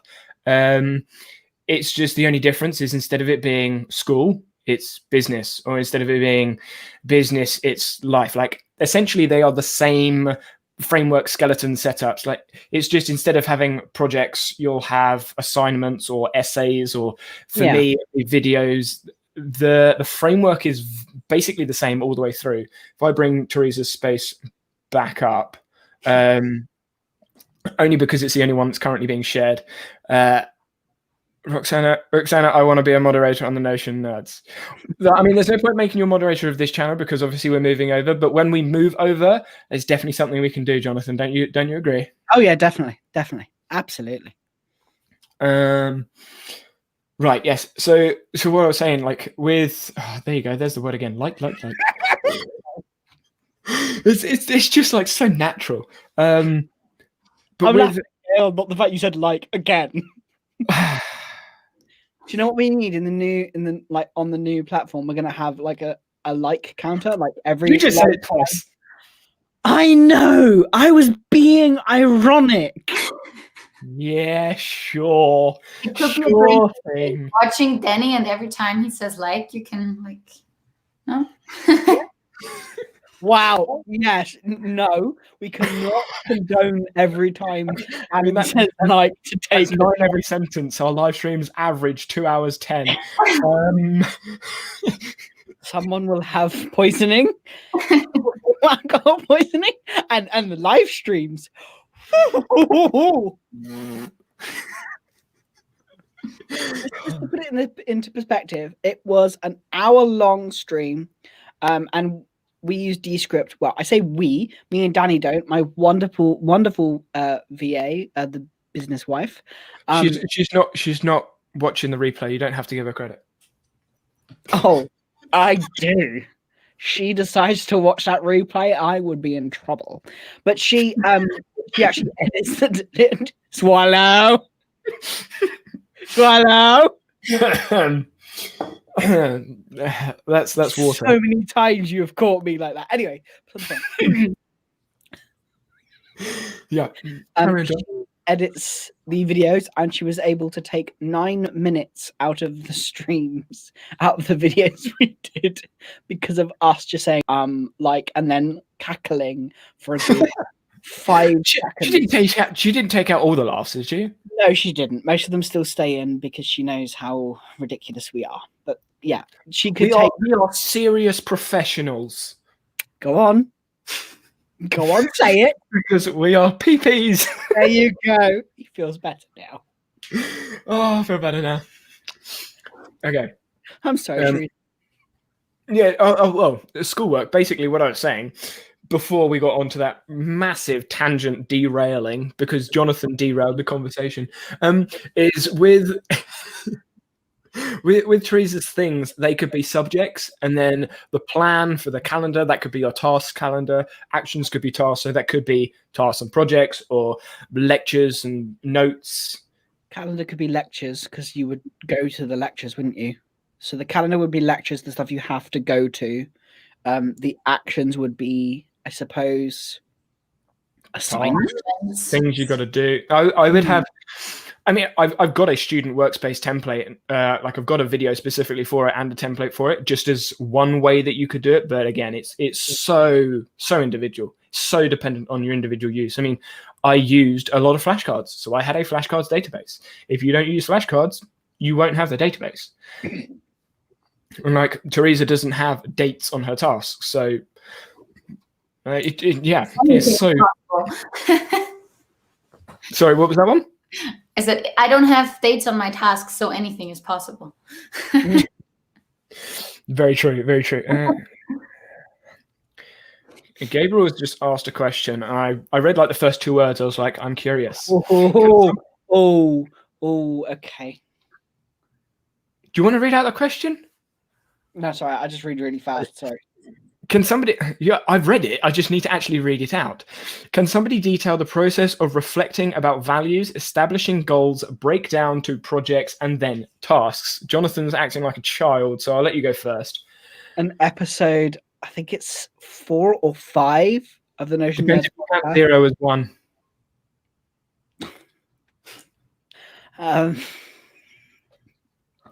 One of the episodes of Notion Nerds podcast, we go deep into like OKRs and KPIs in the alphabet. And the alphabet. And like to break that 15-minute live stream of us cackling our faces off. The goals that I personally set, and I think Danny's around the same, is am I enjoying this? Will it make me money? Does it like align with what I want to do in the future? That's it. And like I find the sub goals and the detailed little tiny things, I feel that distracts away from getting things done, like an actual kind of making progress. So that's my opinion on that one. And I just find the OKRs and stuff like that a bit. I think this is a good point to go back to Teresa's, because you had was it milestones that you called it? Yeah. So are they goals, measurable goals, or?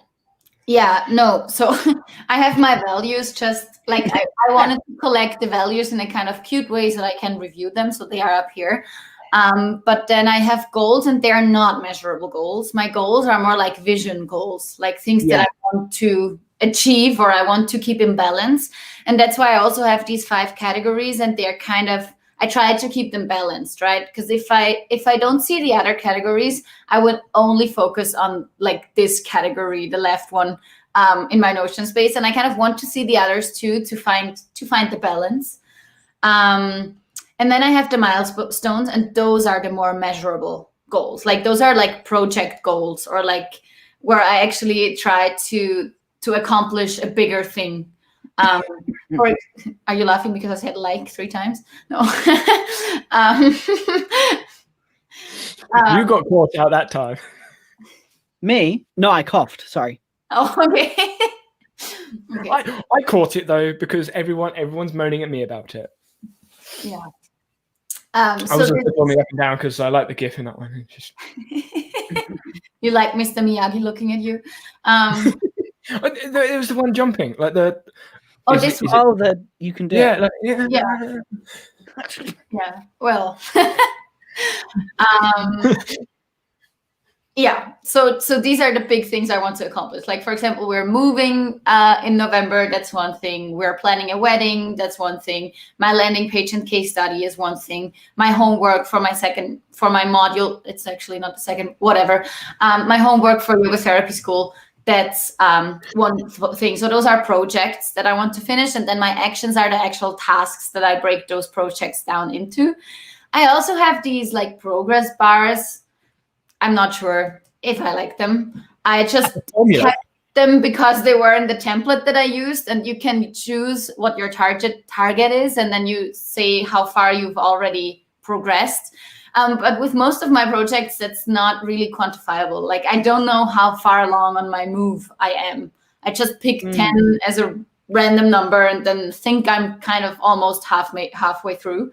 But that's not actually a number that I could count. So I don't know if I really use them. They're just there for now. Yeah. So Gabriel asked, how often do you think about it? I'm assuming thinking about the goals, milestones, targets, OKRs, KPPs, and the rest of the rubbish. Not that I'm calling like goals and stuff rubbish. It's just like all the acronyms and stuff are so frustrating. I like the idea behind goals, but like the implementation. Oh, I'm saying like now. It's not fair. And that was unironic as well. Darn it! And I nearly swore. Nearly. Not quite. You can do that next week. Cool. Excellent. I like the idea of goals, but I feel that they become a distraction. I like kind of how Teresa's put it in. It's there, but as a reminder, not as something to track. And I feel that often what happens is people become obsessed with like tracking these stats and this. Yeah, but you don't do it in the way that, but you don't, do you, Danny? You know what I mean? I held the one up because you said like. Oh, okay, fair enough. Because you went like. Okay, you feel better now? Yeah, I'm feeling better now. I'm getting a bit of my own back. So Roxana's put something in that's actually kind of interesting. So she said, I just finished up my OKR page. I know we've literally, what was it, like 2 weeks ago, went through Roxana's space. OKR page. How did we not, did we talk about OKR page? I don't remember talking about that. No, we didn't. That's fascinating. So that is interesting. Needs to come back. Again. So when it comes to like measurable tasks or measurable goals or whatever you're going to name them, call them, label them, for me, the two most important ones are have fun and then make sure you can live off of it, which normally ties into finances. So it's easier to put a measurable goal on finances, i.e., I need this much money in my bank account this month so that I'm not like kicked out the house or that I can drive wherever. Those sort of goals make sense because there's like a financial, there's an implication if you don't hit a certain number. And in business, I guess that's more important, but most of those, so from my experience looking at OKRs and KPIs, most of those measurable goals in the end come back to money. How many sales did I make? How much leads did I get? Blah, blah, blah. All that business stuff. Essentially, it all comes down to money. How much money did I get? So all of those numbers relate essentially to profit, which essentially is just like one goal. But yeah, I mean, maybe at uni it's like how many assessments you did. I don't know. I'm struggling with that one. I think it is very much like a financial thing, and like I'm not the biggest fan of stats either. I feel they have a use, but I don't need to see them every day. Like I can use them and see them when I want to see them, but I know I'm saying like a lot. Stop it. I was looking at this. There we go. I didn't have it finished yet, so I hid it from my dashboard. No. The live stream prep. Yeah. Stats are okay, but they shouldn't be your main focus. Like, I feel that there should be one or two things that you have as a main focus that is important to you that is beyond the let's hustle. I feel it goes back to the thing that Teresa was saying earlier, is that if you try and hustle all the time and you that's the problem I find with KPIs and OKRs and all the letters of the alphabet, is that it's all about getting more money or getting more people or doing this and being better and going bigger, go big, and it's always just, so you'll never finish that journey. Like, that journey will never end, so you cannot complete an OKR. You'll just change it, and then it can become very, I suppose, depressing. So something that's actually, I don't even know when I made the video. I made a video last year, some point. I want to say October, November time. I can't remember. And it was setting out goals for a year's time on YouTube.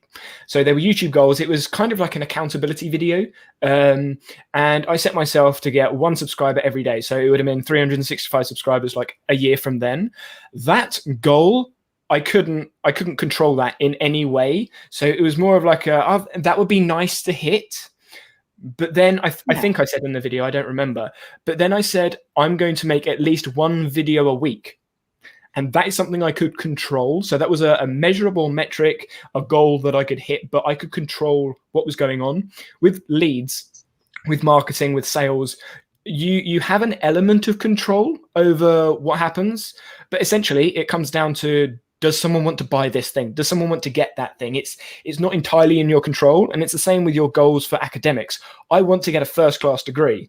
Well, you can write really well, but at the end of the day, if you don't hit certain criteria and maybe you get a nasty lecturer that doesn't like you and they mark you down, which happens, then you're not in complete control over that measurable metric. But yeah, so I just sort of add that into the conversation. Have you got anything to add, Teresa? Yeah, I'm wondering, because you were talking about your goals, and what I'm wondering is, do you have any lifestyle goals too, or do you only have your kind of, you said it's like have fun and live of it. Those are your 2 main objectives. But are there any, like, I don't know, I want to be fit, or I want to be happy, or I want to be, I don't know. Are there any goals on that side of things too?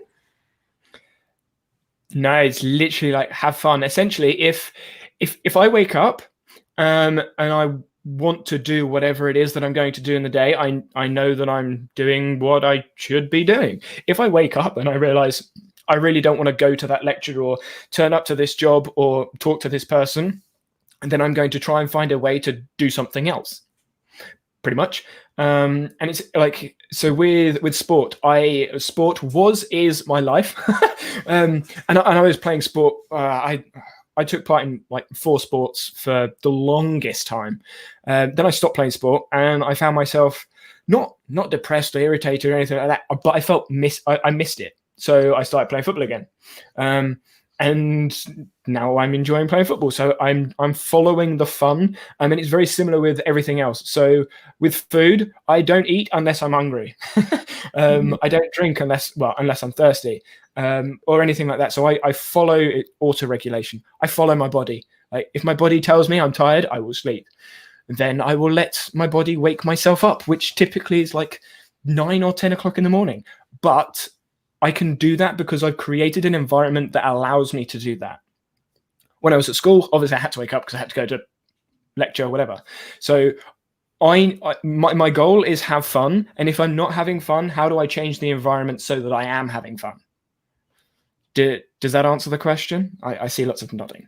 Yeah, it makes sense. It's nice when it works that way. I think many people are not as in touch with many things that they want or they like or whatever. So for me, it's sometimes hard. If I would only do what I would like to do, if I'm in a more depressive phase of my life, I wouldn't do anything. And that happens. That's just how I'm made. I don't know. It might be genetic. It might be what I was taught, but that's probably very different to what you're saying, right? Like you have that drive coming from somewhere and it just makes you do the stuff and you don't even have to question that. So there's a difference there, but it's cool that it works for you that way though.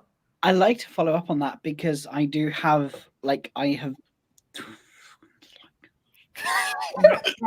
every time you say it now, you're like, oh, I did it as well. Annoying. I have struggled with anxiety and depression for most of my life. And so I go through these cycles of just not wanting to do anything. But if I don't want to do anything, I'm not going to do anything anyway. I can try and force myself, but how is that going to benefit me? Yeah. It won't. Exactly. I will just spend the entire day wasting my time trying to do something. So if I'm feeling low, if I am feeling like, I won't do it. I will just go, right, okay, this is the day that I need for myself. I will wake up tomorrow and see how things work. And it goes back to that thing of, will I have fun? Will I enjoy it? If I'm going to force myself to sit down and do one thing, I'm going to hate it. And I won't do a good job either. And if I'm not going to do a good job, what is the point? If I'm not going to show up and be my best self, there is no point. And that is what like my whole business is based around. It's about being able to have the bandwidth and the space to realize, because if you spend all your time just working, and I have done that, I have been there, and working nonstop on and on and on and on, it's pointless, because you just look back and you go, right, cool, I've done all these things and they mean nothing, which is a very depressing thing to say. But like, if I go through 16 sales calls in a day, cool, that's great, congratulations. Do I feel any better for that? Do I feel like I've achieved nothing? Not really. I'm just tired.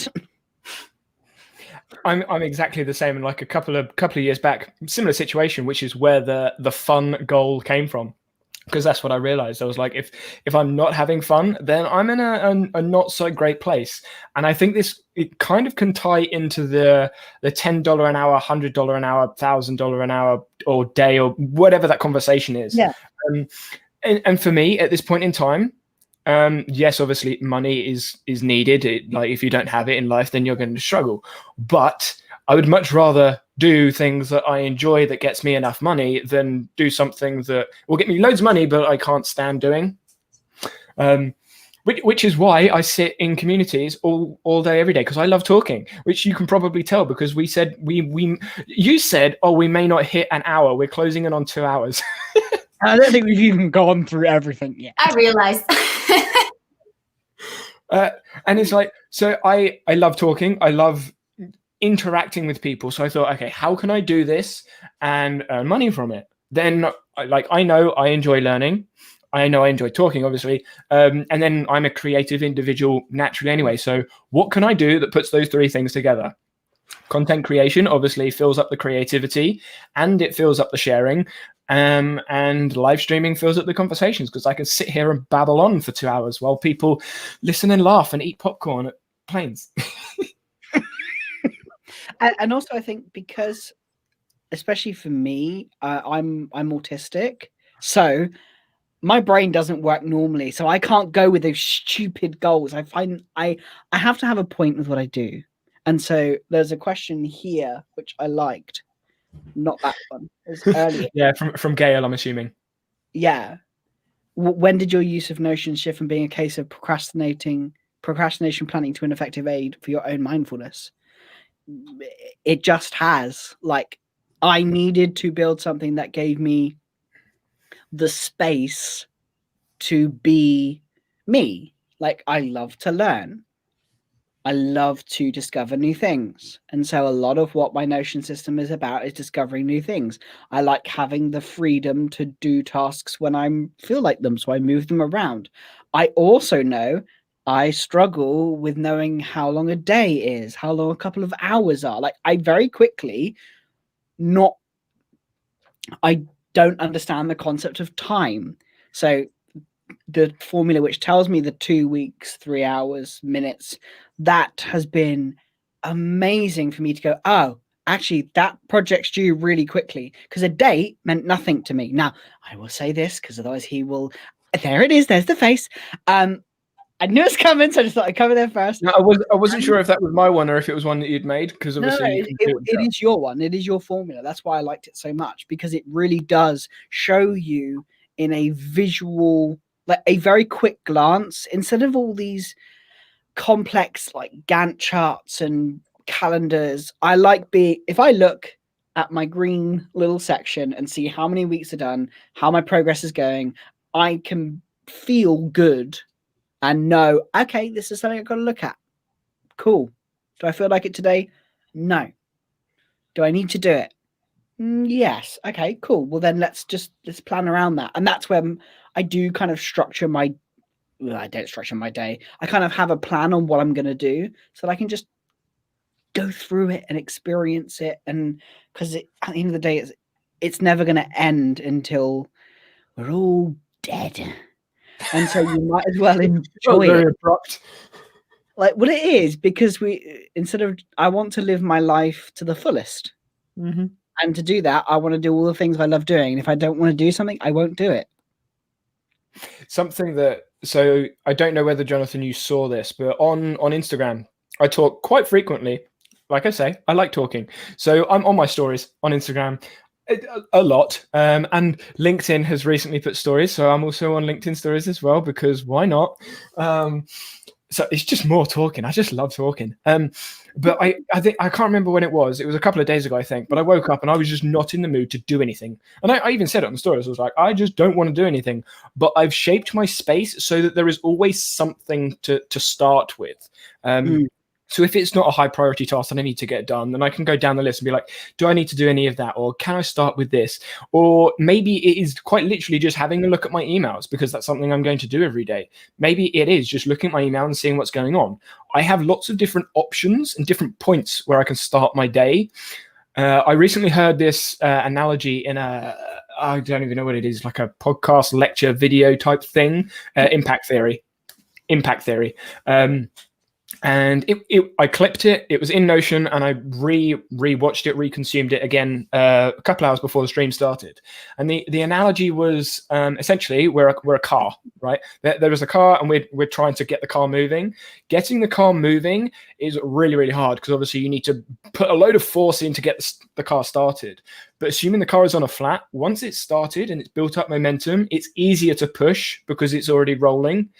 But getting the car moving is hard. I mean, it's the same thing with anything. Like, getting started is hard. And every day is like pushing a car. Yeah. Like, you got to get the whole route moving. Some days the hill may go down and it may be really easy to start. You just poke it and you're off and running. Other days you might be trying to push it up a hill. and those are the days that I have my Notion shaped for. Yes, same. I relate a lot to what you just said, because I feel like both of you, because I feel like that's the main point behind my Notion too, to make it work for me on my worst days, and to give me like a net of things that can catch me and still get me going or get me doing something, even if it's not maybe taking off 15 things on my to-do list. Like, that's what I have this vision and this affirmations part for, or that's why I review my goals every day, because I need to remind myself what I'm doing, why I'm here, what's the point? Like, why am I trying to do what I'm trying to do? And all these things help me remind myself of that. And they sometimes get me going, even though I don't feel like I want to get going. And then the other thing for me is I have this learn, survive, create kind of thing here. And that's also how I pick my tasks. Like, if one morning I wake up and I don't feel like what's on my actions list is something I can't do today, then I will go into the learn part, for example, where we are, and see if I can spend some time studying, reading, something like that. Or I'll go into the create part, and if I don't feel like doing work stuff, I could always write. I could always do something for my wedding planning, something that gets me going, so that I do at least something, even though I don't feel like doing what I want.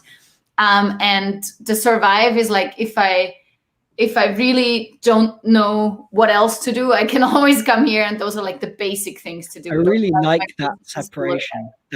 I might look at something similar in my space. I like the fact you've got different, it's almost like the dashboard things that I think Danny and I have just recently implemented, like, into our spaces, which is the visual dashboard, which takes us deeper into the sections we want. I really love the idea of having a different view depending on how I'm feeling. I really like that. Probably going to nick that, and then I'm going to get told off by Danny. I've already done it. You have that? Yeah. No, you don't. Not like that, do you? Not with like pictures, but I have it. Interesting. Because that's what my tab bar is turned into. Ah. Fascinating. Yeah, a bit of insight. This database is one I wanted to share too. It's in my survive kind of place, and it's I call it first aid. It's like things I can do if I don't feel like doing anything, that I kind of built for myself. So something that doesn't really cost me any money, doesn't really take anything, and I could always do that stuff. And then I have even like here, for example, in my dance, I have a Spotify playlist that I called Songs That Help. So if in doubt, I could always go there and just turn on the music or whatever, or just choose either of those things that might help me, right? So that's what I like that too. I like having that as an option. I feel like something to fall back on, right? Like if you have a day where you can't do what you planned to do, maybe have a backup plan, have a place to go. Yeah. I mean, for me, my situation, I guess, is slightly different to you two in that. So obviously with YouTube, I get a lot of feedback, and I class them as testimonials because they kind of are. But I have them all saved, so I'll take a picture or clip them or whatever and put them into my Notion space. So I essentially have it goes into my notes database, but I have a list of a load of things, like nice things, and then I have all the feedbacky, nasty, silly stuff as well, but that's saved for a different reason. But I have all the feedback split up, so all the questions, the nasty bits, but then the nice ones. So if I'm having a down day, I can just look through some of those things, be like, oh yeah, I am like helping some people out, because sometimes as a creator, you can put stuff out and be like, is this really helpful? Is there really value in this? And you're always questioning, like, is it really worth it? Especially when you start charging things, like it's something I'm learning. Like when you start charging things, like, is it really worth that? And then, yeah, I mean, that's a whole nother conversation for business and the rest of it. But it's just like having that space to, like, don't know, boost space. Yeah. I like the first aid. I think that's a really nice thing. I like the label as well. Something that I was actually out a second, just quickly. I'll be right back. You can remove me for it temporarily. Something, he's turned off his camera as well, idiot. So something that I was actually going to say earlier is with your titles, you have a space between them, don't you? So it's like letter space, letter space, letter space. Yeah. That's just an aesthetic thing, though. I like how it looks when I have a space in between the letters. Yeah. I thought I'd bring that up because I know some people are thinking like font, and I was thinking like with the aesthetics. So I know it was brought up in the Zoom aesthetics meeting. I think Francis said it, but just adding that space gives you a little different depth in there. And I believe there was a question about how you made the borders, and I can't remember who it was or where it was because we sort of got talking. But if you want to know how the borders are made, Teresa did explain it later on in the stream. So if you come back to the stream when I've done the timestamps, I would have timestamped it. I'm curious though, you use Canva for obviously the borders. Do you use Canva for any of the pictures or anything else? Yeah. Like the pictures I have here, just as my database stuff, they are mostly from Unsplash because it's easier to get them.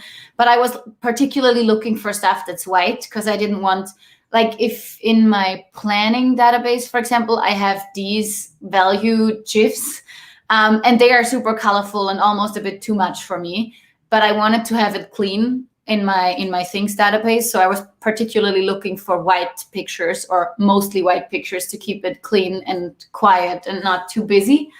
I use Canva for editing photos if I wanted, like if I don't really want to edit a photo in a real way, but just to, like, I don't know, have an Unsplash pic and I want to make it black and white, or I want to take out a little bit of color and stuff like that. That's what I use Canva for.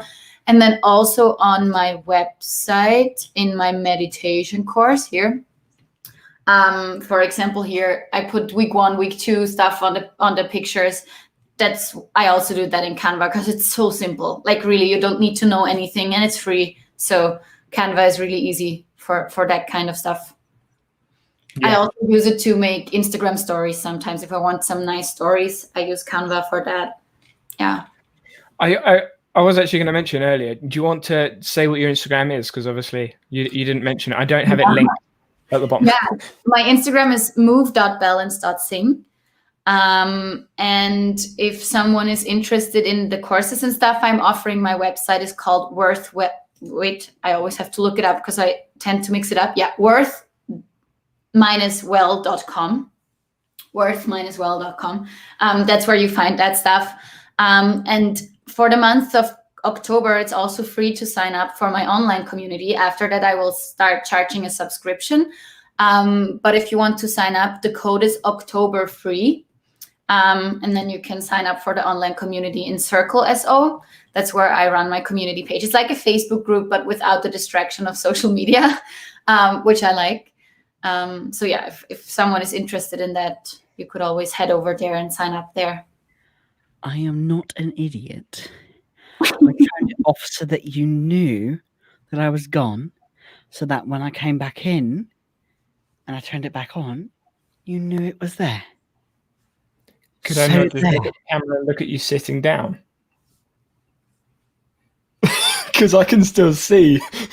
I could have just seen you walk in and sit down. All right, fair enough. Sorry. Did you hear Teresa using Circle for her community? Yes. Oh, here we go. What are your opinions, Jonathan? What are your opinions, Jonathan? Of Circle? I love it. I'm currently on Circle, but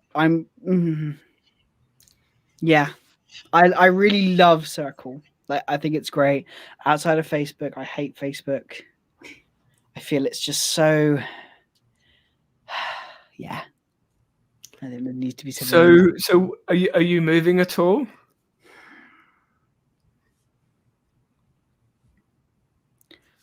Potentially. I don't know yet. I think it, especially for Teresa, it makes sense to be off Facebook. Yeah. Yeah, for my business. Definitely. Because her focus is about finding space, getting, connected with yourself, meditation. Whereas in my case, for business owners, I think that they're on Facebook anyway.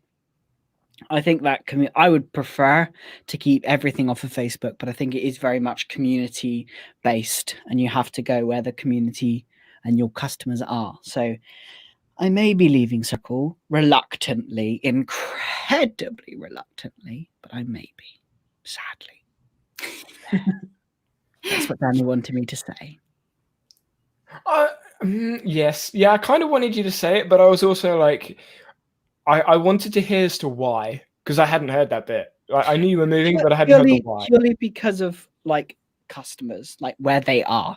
I want the space to be useful, and if they will find more use in a Facebook group, then I will suck it up and just go to the Facebook group. I will never host any of my content in Facebook. I find that absolutely, as in resources, like courses, etc. That will stay in Notion or my website. But in terms of the community aspect, Facebook, if that works for the people who are going to be in the community, then yeah, that's what I have to do. What I noticed with Circle, though, is that even the people who signed up for my community have a hard time checking back into Circle. Everyone is on Facebook regularly, but you have to create a new pattern to look into Circle. So that's what I'm currently struggling with. Everyone's like, oh, that's so interesting, but they never show up again because they forget about it. Yes. There kind of has to be this element of reminding people that this is a space to come back to. Yeah. I help, I work with a company in Canada. I do all the tech for membership setups and things like that. So I have great experience with that.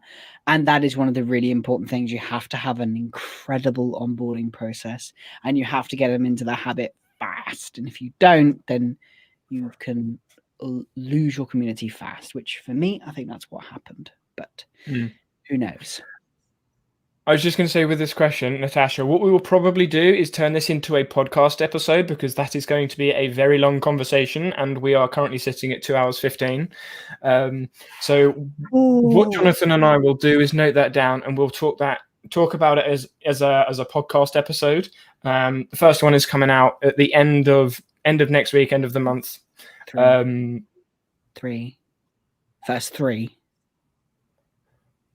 First three or first two? Is it 0, 1, 2? Oh, shush.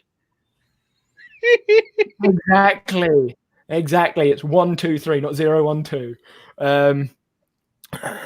Maybe people need more gentle nudges to check into Circle. I don't know whether you saw that, Teresa, but yeah, I mean, maybe they could put it as a task in Notion, as a reminder in Notion to go to Circle. Where to sign up for the podcast? That is a Jonathan question. I don't have a mailing list. We don't have one. It will be on. If you go, so it should. I will have links going everywhere. So make sure you're following both of us on Twitter. I'm just at Danny Hatcher. You're at biz.notion. Notion.biz. No, Notion Biz, B-I-Z, the American spelling. She really hates it. Who really hates it? Rebecca. The American spelling, B-I-Z. Yeah, Rebecca's the VA. I'm not sure what you were saying. What to? We don't have an email list. Like from my perspective, the chances of us monetizing it quite low. You'll be able to kind of follow us on notionnerds.com. That does exist. There's nothing on it yet, but all of the podcast episodes will be there. And you can subscribe to us on the Notion Nerds YouTube channel. Good luck finding it. Cheers, Danny. Yeah, there's no SEO on any of the channel. The only way people are going to find it is if they go, like, you'd have to go into search, type in Notion Nerd, and then filter for channel, and it would probably be like the 20th one. I'm actually looking. I have no idea, but it's literally just name. There is nothing on it. I mean, it may be higher up in search if you type in the exact name, but yeah. But yeah, I mean, both of us will be moving that. I don't know whether it's like a joint business venture or just like I don't even know what it's going to turn out to be, but essentially it's both of us having a great good time chit-chatting. End up releasing businessy stuff in the end, but you know. What was the line? Oh, what was the line for the podcast? It was like Notion nerding with British humor or something. Something like that. Someone should have written it down in Notion. Yeah, that would have been smart. If only we know someone that uses Notion on a daily basis. Yeah. No, I don't know anyone like that. Do you? No, I don't, unfortunately. Homesick. Thanks, guys. Great job as usual. It is not a job. It is a pleasure. It is very much so. I mean, it is a Sunday evening, so it definitely better be fun. Yeah. So to wrap things up, Teresa, is there anything you want to add in? Obviously, share where you are, what you're doing, socials and stuff, or anything else? I already shared my Instagram. I already shared my website. So I would love to see people there. Also in the community, if you want to get involved. One thing maybe that I think is really important that sometimes is a little overlooked in the Notion community is, I think we talked about this today a lot, that it's not about using Notion to be a productivity machine. It doesn't have to be that way. Like, you can use it in a mindful way. You can keep things open a little bit more if that's what works for you. You can create some like safety nets to catch you when you have a bad day and stuff like that. So I think that's the main thing I want to emphasize, that it doesn't have to be this like get things done all the time kind of mindset.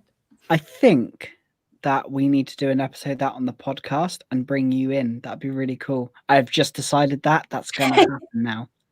Don't you agree, Danny? Like, you'll be our first. You better put it in Notion. Like, you're going to be our first Notion Nerds guest. Ooh, yeah, that sounds nice. Brace yourself. Exciting. Exciting. Hold up, Jon. You're putting us like you're making us sound good. You've heard the conversations. Yeah, good point. Everyone's loving your space, Teresa. I'm not sure if you're paying attention to chat, but yeah. Thank you again, Danny and Jonathan. Excited to see you on the Notion Nerds channel and podcast. Have a great night. Yes, we will be going to sleep. Bye, guys. Yes, awesome. So I think that's it. I will do all the timestamps and links and stuff in a minute. But yeah, so until then, I will see you guys all next week, hopefully on the new channel. Bye, guys. Bye. Thank you. Bye.